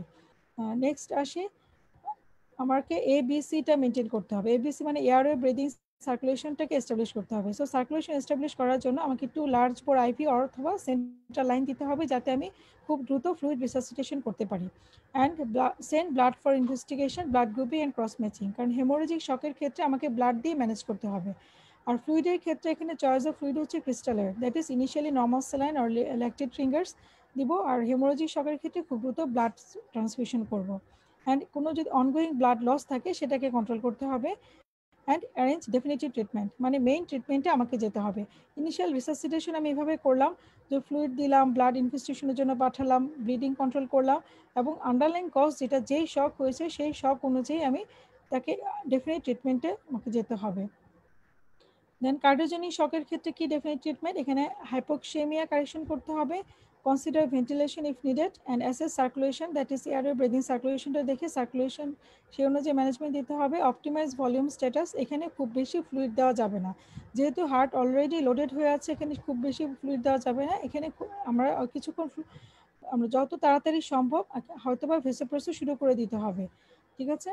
এবং ভেসোপ্রেসো দিয়ে আমাকে টার্গেট ব্লাড প্রেশারটা অ্যাচিভ করতে হবে। আদার মেজার কি, এখানে কন্টিনিউয়াস হেমোডাইনামিক মনিটর করতে হবে, সেন্ট্রাল ভেনাস প্রেশার মেজারমেন্ট করতে হবে, জেবিপি দেখতে হবে এবং ইনভেসিভ বিপি মেজারমেন্ট করতে হবে। ইনভেসিভ বিপি মেজারমেন্ট আমরা করতে পারি আর্টেরিয়াল লাইনের মাধ্যমে, তো সেটা আসলে ওয়ার্ডে সম্ভব না, এটা আইসিইউ বা সিসিইউতে ম্যানেজ করতে হবে। কাজে কার্ডিওজেনিক শকের ক্ষেত্রে আমাকে আন্ডারলাইন কজ ব্লাড প্রেশারটাকে অ্যাচিভ করতে হবে and continuous monitoring is very important. And underline cause যেমন এমআই থাকলে এমআই ম্যানেজমেন্ট, হার্ট ফেলিওর থাকলে হার্ট ফেলিওর ম্যানেজমেন্ট, সেই অনুযায়ী আমাকে প্রসিড করতে হবে। নেক্সট আসি সেপটিক শক। সেপটিক শক আমি আসলে আগে বলে ফেলেছিলাম। সেপটিক শকের ক্ষেত্রে আমার যে 3 hours bundle and 6 hour bundles অনুযায়ী রিসাসিটেশন করতে হবে। এক্ষেত্রে হেমোডাইনামিক মনিটরিংটা ইম্পর্টেন্ট এবং ফ্লুইডটা এখানে বেশি important, fluid and antibiotic. Septic শকের ক্ষেত্রে মেইন মনে রাখবো fluid and antibiotic is very important. এটা সেপটিক শকের। নেক্সট আসে এই সেপটিক শকেটে আবার ওখানে বলা আছে, তো আগেই বলেছিলাম যে টার্গেট বিপি অ্যাচিভ করার জন্য ইনিশিয়ালি তো আমি ফ্লুইড দিয়ে চেষ্টা করলাম, বাট ফ্লুইড দিয়ে যদি না ওঠে সেক্ষেত্রে আয়নোট্রপে যেতে হবে, ঠিক আছে। মোট কথা প্রেশারটাকে উঠাতে হবে এবং এর পাশাপাশি এবিজি করে ল্যাকটেট লেভেল করে হেমোডাইনামিক স্ট্যাটাসটা দেখতে হবে এবং সেলুলার হাইপোক্সিয়া হচ্ছে কিনা সেটা আমি এবিজি করে দেখতে পারি। যদি সেলুলার হাইপোক্সিয়া থাকে সেক্ষেত্রে ব্লাড গ্যাস অ্যানালাইসিস করে মেটাবলিক অ্যাসিডোসিস পেতে পারি। আরেকটা প্যারামিটার হচ্ছে ল্যাকটেট লেভেল দেখে আমি সেলুলার হাইপোক্সিয়াটা অ্যাসেস করতে পারি। সো আউটকাম দেখার জন্য বা আমার রিসাসিটেশনটা ঠিক হচ্ছে কিনা সেটা আমি এবিজি এবং ল্যাকটেট লেভেল দেখে এস্টাবলিশ করতে পারি। এর পাশাপাশি পেশেন্টের ক্লিনিক্যাল ইমপ্রুভমেন্ট হচ্ছে কিনা, that means patient altered level of consciousness ছিল, পেশেন্ট রিসাসিটেশনের পরে কনসিয়াস লেভেলটা ভালো হয়ে গেল, বা পেশেন্টের ব্লাড প্রেশার এস্টাবলিশ হচ্ছে। তো সেইভাবে করে ক্লিনিক্যালি অ্যান্ড ইনভেস্টিগেশন দুটো দিয়ে আমরা পেশেন্টের আউটকামটা দেখতে পারি, মানে পেশেন্ট ভালো হচ্ছে কিনা সেটা বুঝতে পারি। নেক্সট আসি অ্যানাফাইলেকটিক শক। অ্যানাফাইলেকটিক শকের ক্ষেত্রে যেটা বললাম ফার্স্ট ইম্পর্টেন্ট হচ্ছে হিস্ট্রি, খুব স্পেসিফিক কিছু হিস্ট্রি থাকে এবং হিস্ট্রির পর পেশেন্টের যে ক্লিনিক্যাল সাইন সিমটম অনুযায়ী যদি আমি অ্যানাফাইলেকটিক শক কনফার্ম হই সেই অনুযায়ী স্পেসিফিক ম্যানেজমেন্টে চলে যেতে হবে। মানে স্পেসিফিক ম্যানেজমেন্ট কি, প্রথমে একটা চ্যানেল ওপেন করতে হবে, চ্যানেল ওপেন করার পর আমাকে ফ্লুইড দিতে হবে। পেশেন্টের যদি এয়ারওয়ে কম্প্রোমাইজ থাকে ইনিশিয়ালি অক্সিজেন দিব। অনেক সময় ল্যারেঞ্জাল ইডিমা দেখা যায় হাইড্রোকর্টিসন দেওয়ার পর রেসপন্স করে যায়, যদি হাইড্রোকর্টিসন দেওয়ার পর এনজিও ইডিমা রেসপন্স না করে সেক্ষেত্রে অনেক সময় আমাদেরকে মেকানিক্যাল ভেন্টিলেশনে দিতে হয় ইন্টিউবেশন করে। যদি দেখা যায় যে ইন্টিউবেশন করার পর পেশেন্ট ইন্টিউবেশন অনেক সময় কর্টিসন বা হাইড্রোকর্টিসন স্টেরয়েড দেওয়ার পর ইন্টিউবেশন লাগে না, পেশেন্ট এয়ারওয়ে এস্টাবলিশ হয়, সেক্ষেত্রে আর ইনভেসিভ প্রসিডিউরে যাওয়ার দরকার নেই। কিন্তু যদি দেখা যায় যে না পেশেন্টের এয়ারওয়ে কম্প্রোমাইজ হয়ে যাচ্ছে সেক্ষেত্রে আমাকে এয়ারওয়ে এস্টাবলিশ করতে হবে।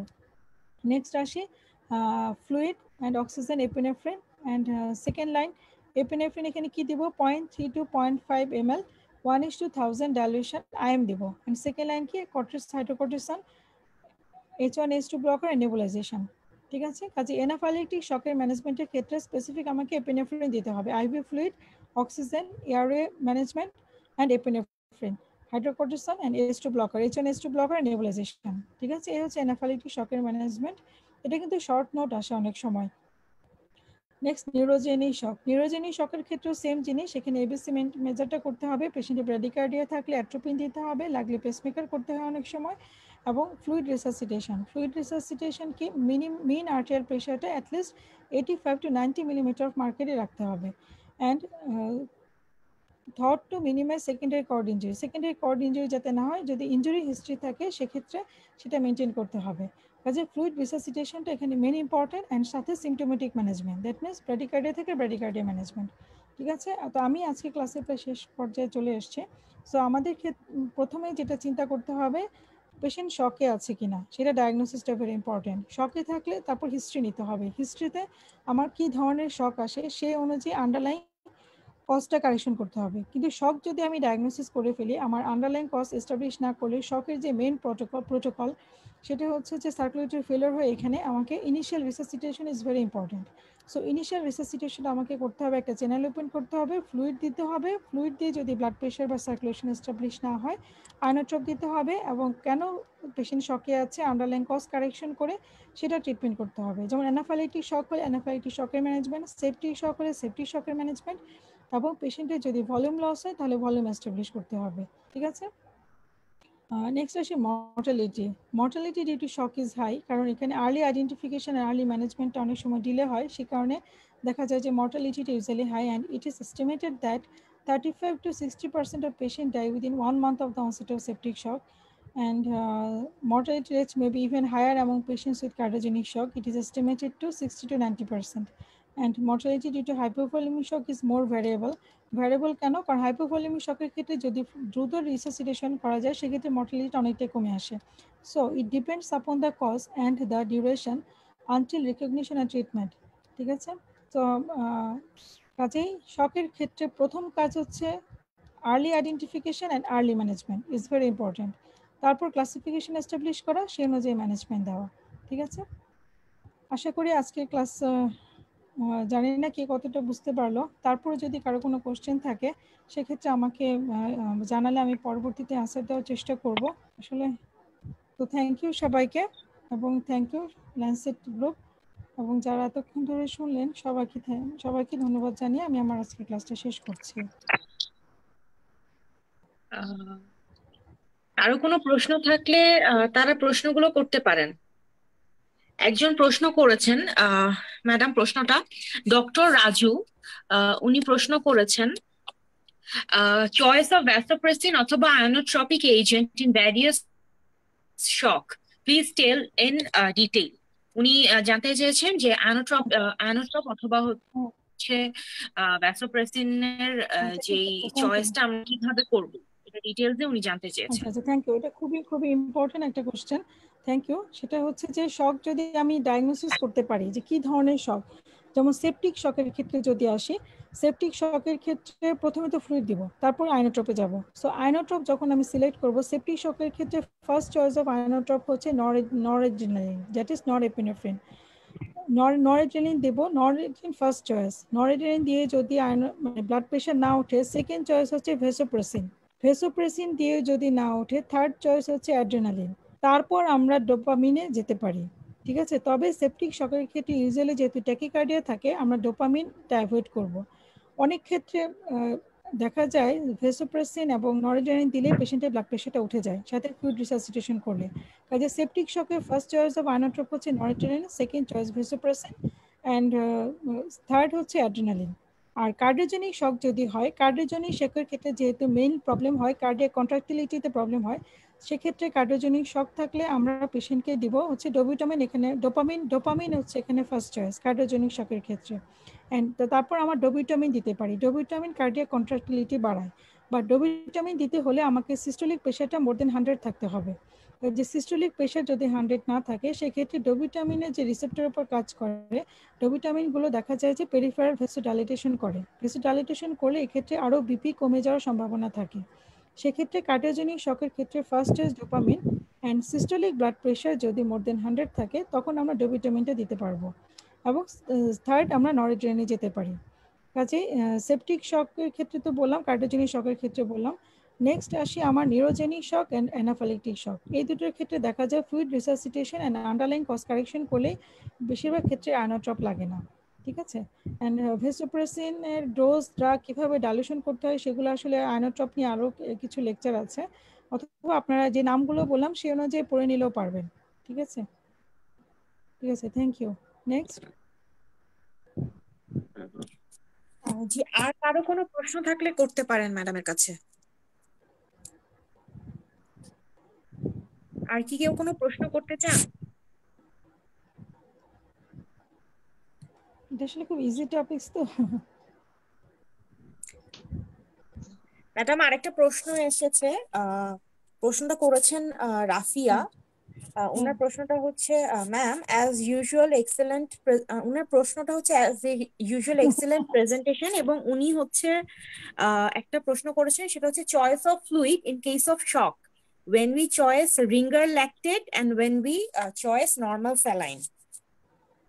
আচ্ছা, এখন রিঙ্গালাইটেড বা যেটাকে আমরা বলি অনেক সময় হার্টমেন্ট, দুটা নাম আছে। রিঙ্গালাইটেড কিন্তু হার্টমেন্ট সলিউশন যেটা, আর নর্মাল স্যালাইন। অ্যাকচুয়ালি যখন আমরা একটা পেশেন্ট ফার্স্ট টাইম আমরা চিন্তা করি, পেশেন্টের কোনো ক্লিনিক্যাল প্যারামিটার নাই আমাদের কাছে, সাপোজ কোনো ইলেকট্রোলাইট নাই, পেশেন্টের ক্রিয়েটিনিন জানি না, একটা আননোন পেশেন্ট ফার্স্ট অ্যাপ্রোচ করছে। তো আননোন পেশেন্টের ফার্স্ট অ্যাপ্রোচে আমরা ফার্স্ট চয়েসে নর্মাল স্যালাইনও দিতে পারি, হার্ট রিঙ্গালাইটেডও দিতে পারি। তবে নর্মাল স্যালাইনটা আমরা ইউজুয়ালি প্রেফার করি, কারণ নর্মাল স্যালাইনে দেখা যায় যে আমাদের পটাশিয়াম সোডিয়ামের যে লেভেলটা, সেক্ষেত্রে অনেক সময় হাইপারক্যালেমিয়া হয় না। বাট যদি পেশেন্ট শকে থাকে, সাথে যদি একেআই থাকে, তার পটাশিয়াম লেভেলটা বেশি থাকতে পারে। সেক্ষেত্রে আমরা হার্টমেট সলিউশনে পটাশিয়ামের পরিমাণটা নর্মাল স্যালাইনের যে পটাশিয়াম থাকে তার থেকে একটু বেশি থাকে। সে কারণে ফার্স্টলি আমরা ক্রিস্টালয়েড হিসেবে নর্মাল স্যালাইনটা স্টার্ট করতে পারি।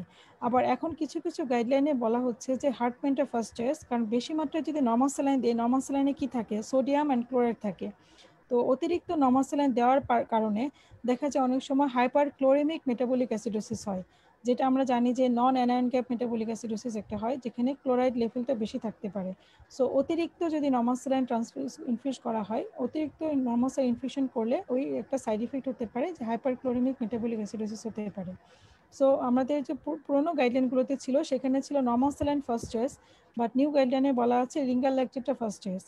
কাজে আমাদের কাছে দুটোই যখন যেটা অ্যাভেলেবল থাকবে সেটা দিয়ে আমরা রিসাসিটেশন শুরু করতে পারি। ইন দ্য মিনটাইম যদি আমার কাছে ইলেকট্রোলাইটটা চলে আসে, সো ইলেকট্রোলাইট দেখে সেই অনুযায়ী আমরা ফ্লুইড ব্যালেন্সটা যেতে পারি। ঠিক আছে, থ্যাংক ইউ। যারা প্রশ্ন করেছেন সবাইকে ধন্যবাদ। আর কোনো প্রশ্ন থাকলে আপনারা ম্যাডামকে করতে পারেন, নাহলে আমরা আমাদের সেশনটা এখনই শেষ করে দিতে চাচ্ছি। দ্রুত হয়ে গেল মনে হয় না? আমি আসলে তাড়াতাড়ি কথা বলি তো অনেকে বুঝতে পারে না মনে হয়।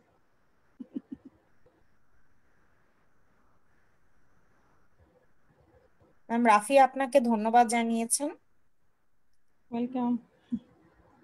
তাহলে কি আর কারো কোনো কোয়েশ্চেন আছে? আর একজনের একটা কোয়েশ্চেন আছে, ডক্টর হাবিবুল ইসলাম বলেছেন। প্রথমত আপনাকে থ্যাঙ্কস জানিয়েছেন প্রেজেন্টেশনের জন্য, এবং আরেকটা কোয়েশ্চেন করেছেন, সেটা হচ্ছে শকের পেশেন্টের নিউট্রিশনাল সাপোর্ট কি ইনিশিয়াল ডে থেকে কন্টিনিউ করব নাকি? আচ্ছা, শকের পেশেন্টের যেটা হচ্ছে যে এখানে ইনিশিয়াল রিসাসিটেশনটা ইম্পর্ট্যান্ট। পেশেন্ট যদি কিছুক্ষণ না খেয়ে থাকে, সেক্ষেত্রে খুব বেশি ক্ষতি হবে না। সো আমরা যদি নিউট্রিশন ব্যাপারটা আসলে অনেক ডিটেলসে এখানে যেতে হয়, আমি একটু শর্টলি বলি। সেটা হচ্ছে ইনিশিয়ালি পেশেন্ট যখন ব্লাড প্রেশার কম থাকবে, যেমন পেশেন্ট যখন শকে থাকে, শকে থাকলে তো সবার আগে জিআই যে সার্কুলেশনটা স্টপ হয়। সো এই সময় তো আমরা আসলে পেশেন্টকে খাবার দিতে পারবো না। খাবার দিলে আলটিমেটলি কি হবে, সেটা তো যেহেতু জিআইটা একটা কম্প্রোমাইজ হয়ে যাচ্ছে, মানে ইন্টেস্টাইন সবার আগে ব্লাড ফ্লোটা কমিয়ে মেইন অর্গানে ব্লাড ফ্লোটা সাপ্লাই করে। সে কারণে এখানে খাবার দিলেও সেটা কিন্তু অ্যাবজর্পশন হবে না। আমাদেরকে আগে সার্কুলেশনটা এস্টাবলিশ করতে হবে। সার্কুলেশনটা এস্টাবলিশ করার পর আমাকে ফিডিংয়ে যেতে হবে। যদি কোনো কারণে ফিডিং টলারেট পেশেন্ট না করে, সেক্ষেত্রে টোটাল প্যারেন্টাল নিউট্রিশনে যেতে হবে। এবং ইনিশিয়াল ডে আমার শকের রিসাসিটেশনটা তো খুব ইমিডিয়েট, যেমন উইদিন 1 আওয়ার অথবা উইদিন 3 আওয়ার। এই 1-2 ঘন্টা যদি নিউট্রিশনটা নাও পাই, সেক্ষেত্রে খুব বেশি প্রবলেম হবে না। নিউট্রিশনটা তো আমরা আসলে ফ্লুইড তো দিচ্ছি, ইলেকট্রোলাইট কন্টেনিং ফ্লুইড দিচ্ছি। সো প্রবলেম হয় কিছু কিছু ক্ষেত্রে যারা ডায়াবেটিক পেশেন্ট থাকে, অনেক সময় হাইপোগ্লাইসিমিয়া নিয়ে পেশেন্ট প্রেজেন্ট করতে পারে। সেক্ষেত্রে আমাদের প্যারেন্টালটা দিলেই ভালো হবে। যেমন যদি হাইপোগ্লাইসিমিয়া থাকে, আমরা নিটফিক্স দিতে পারি, ডেক্সট্রোজ দিতে পারি। আর আদার্স পেশেন্টের ক্ষেত্রে যে যদি হাইপোগ্লাইসিমিয়া না থাকে, সেক্ষেত্রে ইনিশিয়াল রিসাসিটেশন করে সার্কুলেশনটা এস্টাবলিশ হওয়ার পরই নিউট্রিশনটা আমরা মেনটেন করতে পারি। যদি পেশেন্ট ফিডিং টলারেট করে, দ্যাট মিনস খাবার টলারেট করে, যেমন যদি কনসিয়াস হয়ে যায় তাহলে তো সে মুখে খেতে পারবে। কনসিয়াস না হলে আমরা এনজি দিয়ে খাবার দিতে পারি। যদি এনজি রিভার্স না করে, মানে ব্যাক না করে, ফিডিং টলারেট করলে আমরা এন্টারাল ফিডিং দিতে পারি। আর যদি ফিডিং টলারেট না করে, সেক্ষেত্রে প্যারেন্টাল নিউট্রিশনে যেতে পারি। ঠিক আছে, তবে ইনিশিয়ালি সার্কুলেশনটাকে এস্টাবলিশ করতে হবে। ঠিক আছে, থ্যাংক ইউ। ধন্যবাদ ম্যাডাম আপনাকে। ম্যাডাম নাজিয়া আফরিন আরেকটা কোয়েশ্চেন করেছেন, সেটা হচ্ছে ডায়াবেটিসের সাথে যদি কার্ডিওজেনিক শক থাকে, ইন দ্যাট কেস আমরা কিভাবে পেশেন্ট ম্যানেজমেন্ট করব? আচ্ছা, ডায়াবেটিসের ক্ষেত্রে যদি কার্ডিওজেনিক শক থাকে, এটা আলাদা কিছু না। কার্ডিওজেনিক শকের ম্যানেজমেন্টে মেইনলি সেম, পাশাপাশি ডায়াবেটিসের ম্যানেজমেন্ট করতে হবে। এখন ডায়াবেটিসের ম্যানেজমেন্ট বলতে, যেমন পেশেন্ট যদি হাইপারগ্লাইসিমিয়া নিয়ে আসে, এটা একটা কমপ্লিকেশন। তো হাইপারগ্লাইসিমিয়া যদি থাকে, সেক্ষেত্রে আমাকে ইনসুলিন দিয়ে তাকে ব্লাড সুগার কমাইতে হবে। আর যদি হাইপোগ্লাইসিমিয়া নিয়ে আসে, যেমন ডায়াবেটিক পেশেন্টের দেখা যায় বেশিরভাগ ক্ষেত্রে হাইপোগ্লাইসেমিয়া হওয়ার চান্স থাকে। সো হাইপোগ্লাইসেমিয়া নিয়ে আসলে আমরা তাকে হচ্ছে ফ্লুইড ব্যালেন্স দিব। ফ্লুইড ব্যালেন্স বলতে যেমন যদি আমি বেশি মাত্রায় ফ্লুইড দিতে না পারি সেক্ষেত্রে high concentrated glucose containing fluid দিব, যেমন 25% নিউট্রিডেক্স বা 50% নিউট্রিডেক্স। সেটা দিয়ে আমি, কারণ এখানে কার্ডিওজেনিক শক, বেশি ফ্লুইড তো দিতে পারছি না, সেক্ষেত্রে high concentrated glucose containing fluid দিতে হবে। আর বেস্ট হচ্ছে ওরাল ফিডিংটা স্টার্ট করা যদি পেশেন্ট খেতে পারে। আর খেতে না পারলে তো হাই কনসেন্ট্রেটেড ডেক্সট্রোজ দিয়ে ম্যানেজ করতে হবে। আর যেটা বললাম হাইপারগ্লাইসেমিয়া যদি থাকে, ইউজুয়ালি শকের পেশেন্টের ক্ষেত্রে ওরাল মেডিকেশন দিলে ঠিকমতো অ্যাবজর্পশন হবে না, সো ওরাল মেডিকেশন আমরা দিব না। আর আমরা জানি যে কোনো ক্রিটিক্যাল সিচুয়েশনে ইনসুলিন হচ্ছে বেস্ট ডায়াবেটিস ম্যানেজমেন্টের ক্ষেত্রে। যে ডায়াবেটিস ম্যানেজমেন্ট অ্যান্ড শকের ম্যানেজমেন্ট সিমালটেনিয়াসলি করতে হবে। ঠিক আছে, থ্যাংক ইউ। ধন্যবাদ ম্যাডাম আপনাকে। আরেকটা প্রশ্ন এসেছে কিবরিয়া সানজিদের কাছ থেকে। হাইপারটেনশনের সময় যদি অবস্ট্রাকটিভ ফেইলিয়ার হয় তাহলে নর্মাল স্যালাইন দেয়া যাবে নাকি, এবং দিলে প্রেশার রাইজ হবে নাকি, এবং কোনো প্রবলেম হবে নাকি? আচ্ছা, থ্যাংক ইউ কিবরিয়া। তোমাদের তো ক্লাস টাস বন্ধ, খুবই মজা আছে। ওদের তো আইএমসি ক্লাস সব বন্ধ হয়ে আছে, সমানে ছুটি কাটাচ্ছে। যাই হোক, আচ্ছা হাইপারটেনশনের ক্ষেত্রে অবস্ট্রাকটিভ ফেলিওর হলে নর্মাল স্যালাইন দেওয়া যাবে কিনা? হ্যাঁ, পেশেন্ট যেহেতু শকে আছে, পেশেন্ট শকে থাকলে হাইপারটেনশনের সময় obstructive failure, hypertension obstructive failure একসাথে হবে না। কারণ হচ্ছে যে অবস্ট্রাকটিভ ফেলিওর মানে কি, অবস্ট্রাকশন আছে কোথায়, যেমন পালমোনারি এম্বোলিজম, নিউমোথোরাক্স বা কার্ডিয়াক টেম্পোনেট, এইসব ক্ষেত্রে কি হচ্ছে, ব্লাড প্রেশার তো কমে যাচ্ছে। ব্লাড প্রেশার কমে গেলে তো আমরা তাকে ফ্লুইড দিয়ে রিসাসিটেশন করবো। কাজে obstructive shock and hypertension, hypertension হলে তো আর শক হচ্ছে না। ঠিক আছে, কাজে যখন একটা পেশেন্ট অবস্ট্রাকটিভ শকে চলে যাবে তার তো হাইপারটেনশন আমরা পাবো না। আর হাইপারটেনশন যেহেতু, হাইপারটেনশনটা তার সার্কুলেটরি ফেলিওর হচ্ছে, তাই না? সার্কুলেটরি ফেলিওর মানে কি, ব্লাড প্রেশার কম। কাজে এখানে হাইপারটেনশন হওয়ার প্রশ্ন আসছে না। ওর একটু বড় মানে লেখার ভুল হলো না, বুঝার মানে জিজ্ঞেস করতে ভুল হলো, বুঝতে পারলাম না। তো মানে শক অ্যান্ড হাইপারটেনশন দুটো তো একসাথে এক্সিস্ট করে না, পেশেন্ট তো শকেই আছে। আর হাইপারটেনশন মানে কি, তার ব্লাড প্রেশার ভালো। তো ব্লাড প্রেশার ভালো থাকলে তো আমার তো আর ফ্লুইড রিসাসিটেশনের দরকার নেই, সেক্ষেত্রে আমাকে অ্যান্টি হাইপারটেনসিভ দিতে হবে। ঠিক আছে, মনে হয় এটা মানে লিখতে গিয়ে হয়তো ভুল করলো কিনা, তাই আমি বুঝতে পারলাম না। জি ম্যাডাম, আশা করি কিবরিয়া সানজিদ আপনি আপনার প্রশ্নের উত্তরটা পেয়েছেন। ডক্টর রাজু প্রশ্ন করেছেন পালমোনারি এম্বলিজমে আনফ্র্যাকশনেটেড হেপারিন নাকি লো মলিকিউলার ওয়েট হেপারিন দিব? পালমোনারি এম্বলিজমের থ্রম্বোলাইসিস ডোজ কেমন হবে, আয়নোট্রপ কোনটা হবে? আচ্ছা, পালমোনারি এম্বোলিজমের ক্ষেত্রে ইউজুয়ালি আমরা আনফ্র্যাকশনেটেড হেপারিনটাকে ফার্স্ট চয়েস, মানে আনফ্র্যাকশনেটেড হেপারিনটা দেই। ঠিক আছে, আনফ্র্যাকশনেটেড হেপারিনটা দিয়ে, এটাকে ডাইলুশন আছে। এটা একটা মুখে আমি বলতে মানে মুখে বলাটা একটু প্রবলেম হয়েছে, লিখে দেখাতে পারলে ভালো হতো। আনফ্র্যাকশনেটেড হেপারিনটা ডেফিসিয়েন্সই দেওয়া আছে। আর যদি আনফ্র্যাকশনেটেড হেপারিন না থাকে সেক্ষেত্রে আমরা লো মলিকুলার ওয়েট হেপারিনও দিতে পারি। আরেকটা হচ্ছে যে পালমোনারি এম্বোলিজমের ক্ষেত্রে আয়নোট্রপ কোনটা? আয়নোট্রপ হচ্ছে যে এখানে পালমোনারি এম্বোলিজম কি, এখানে আমার মেইন মেকানিজমটা কিন্তু কার্ডিওজেনিক শকের মতোই, মানে হার্ট এখানে পাম্প করতে পারছে না, সেপসিস তো না, এখানে কিন্তু পেরিফেরাল পুলিং হচ্ছে না। সেক্ষেত্রে এখানে আমি ডোপামিন দিয়েও শুরু করতে পারি, ডোপামিন দিয়ে আমি ব্লাড প্রেশারটা রেজ করতে পারি।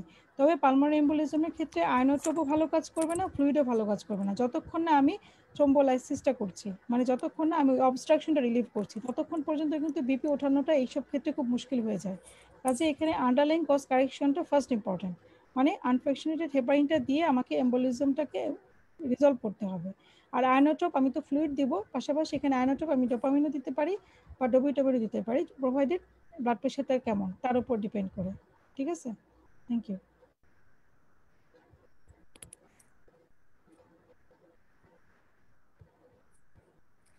জি ধন্যবাদ ম্যাডাম আপনাকে। ডক্টর রাজু আহমেদ সবাইকে ধন্যবাদ দিয়েছেন, ম্যাডাম আপনাকে ধন্যবাদ দিয়েছেন। আর কারো কোনো প্রশ্ন থাকলে আপনারা করতে পারেন।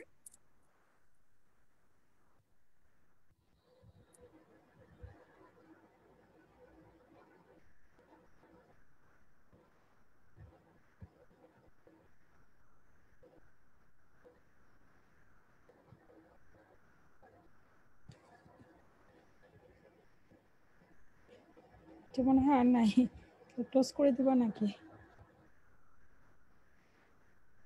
হ্যালো,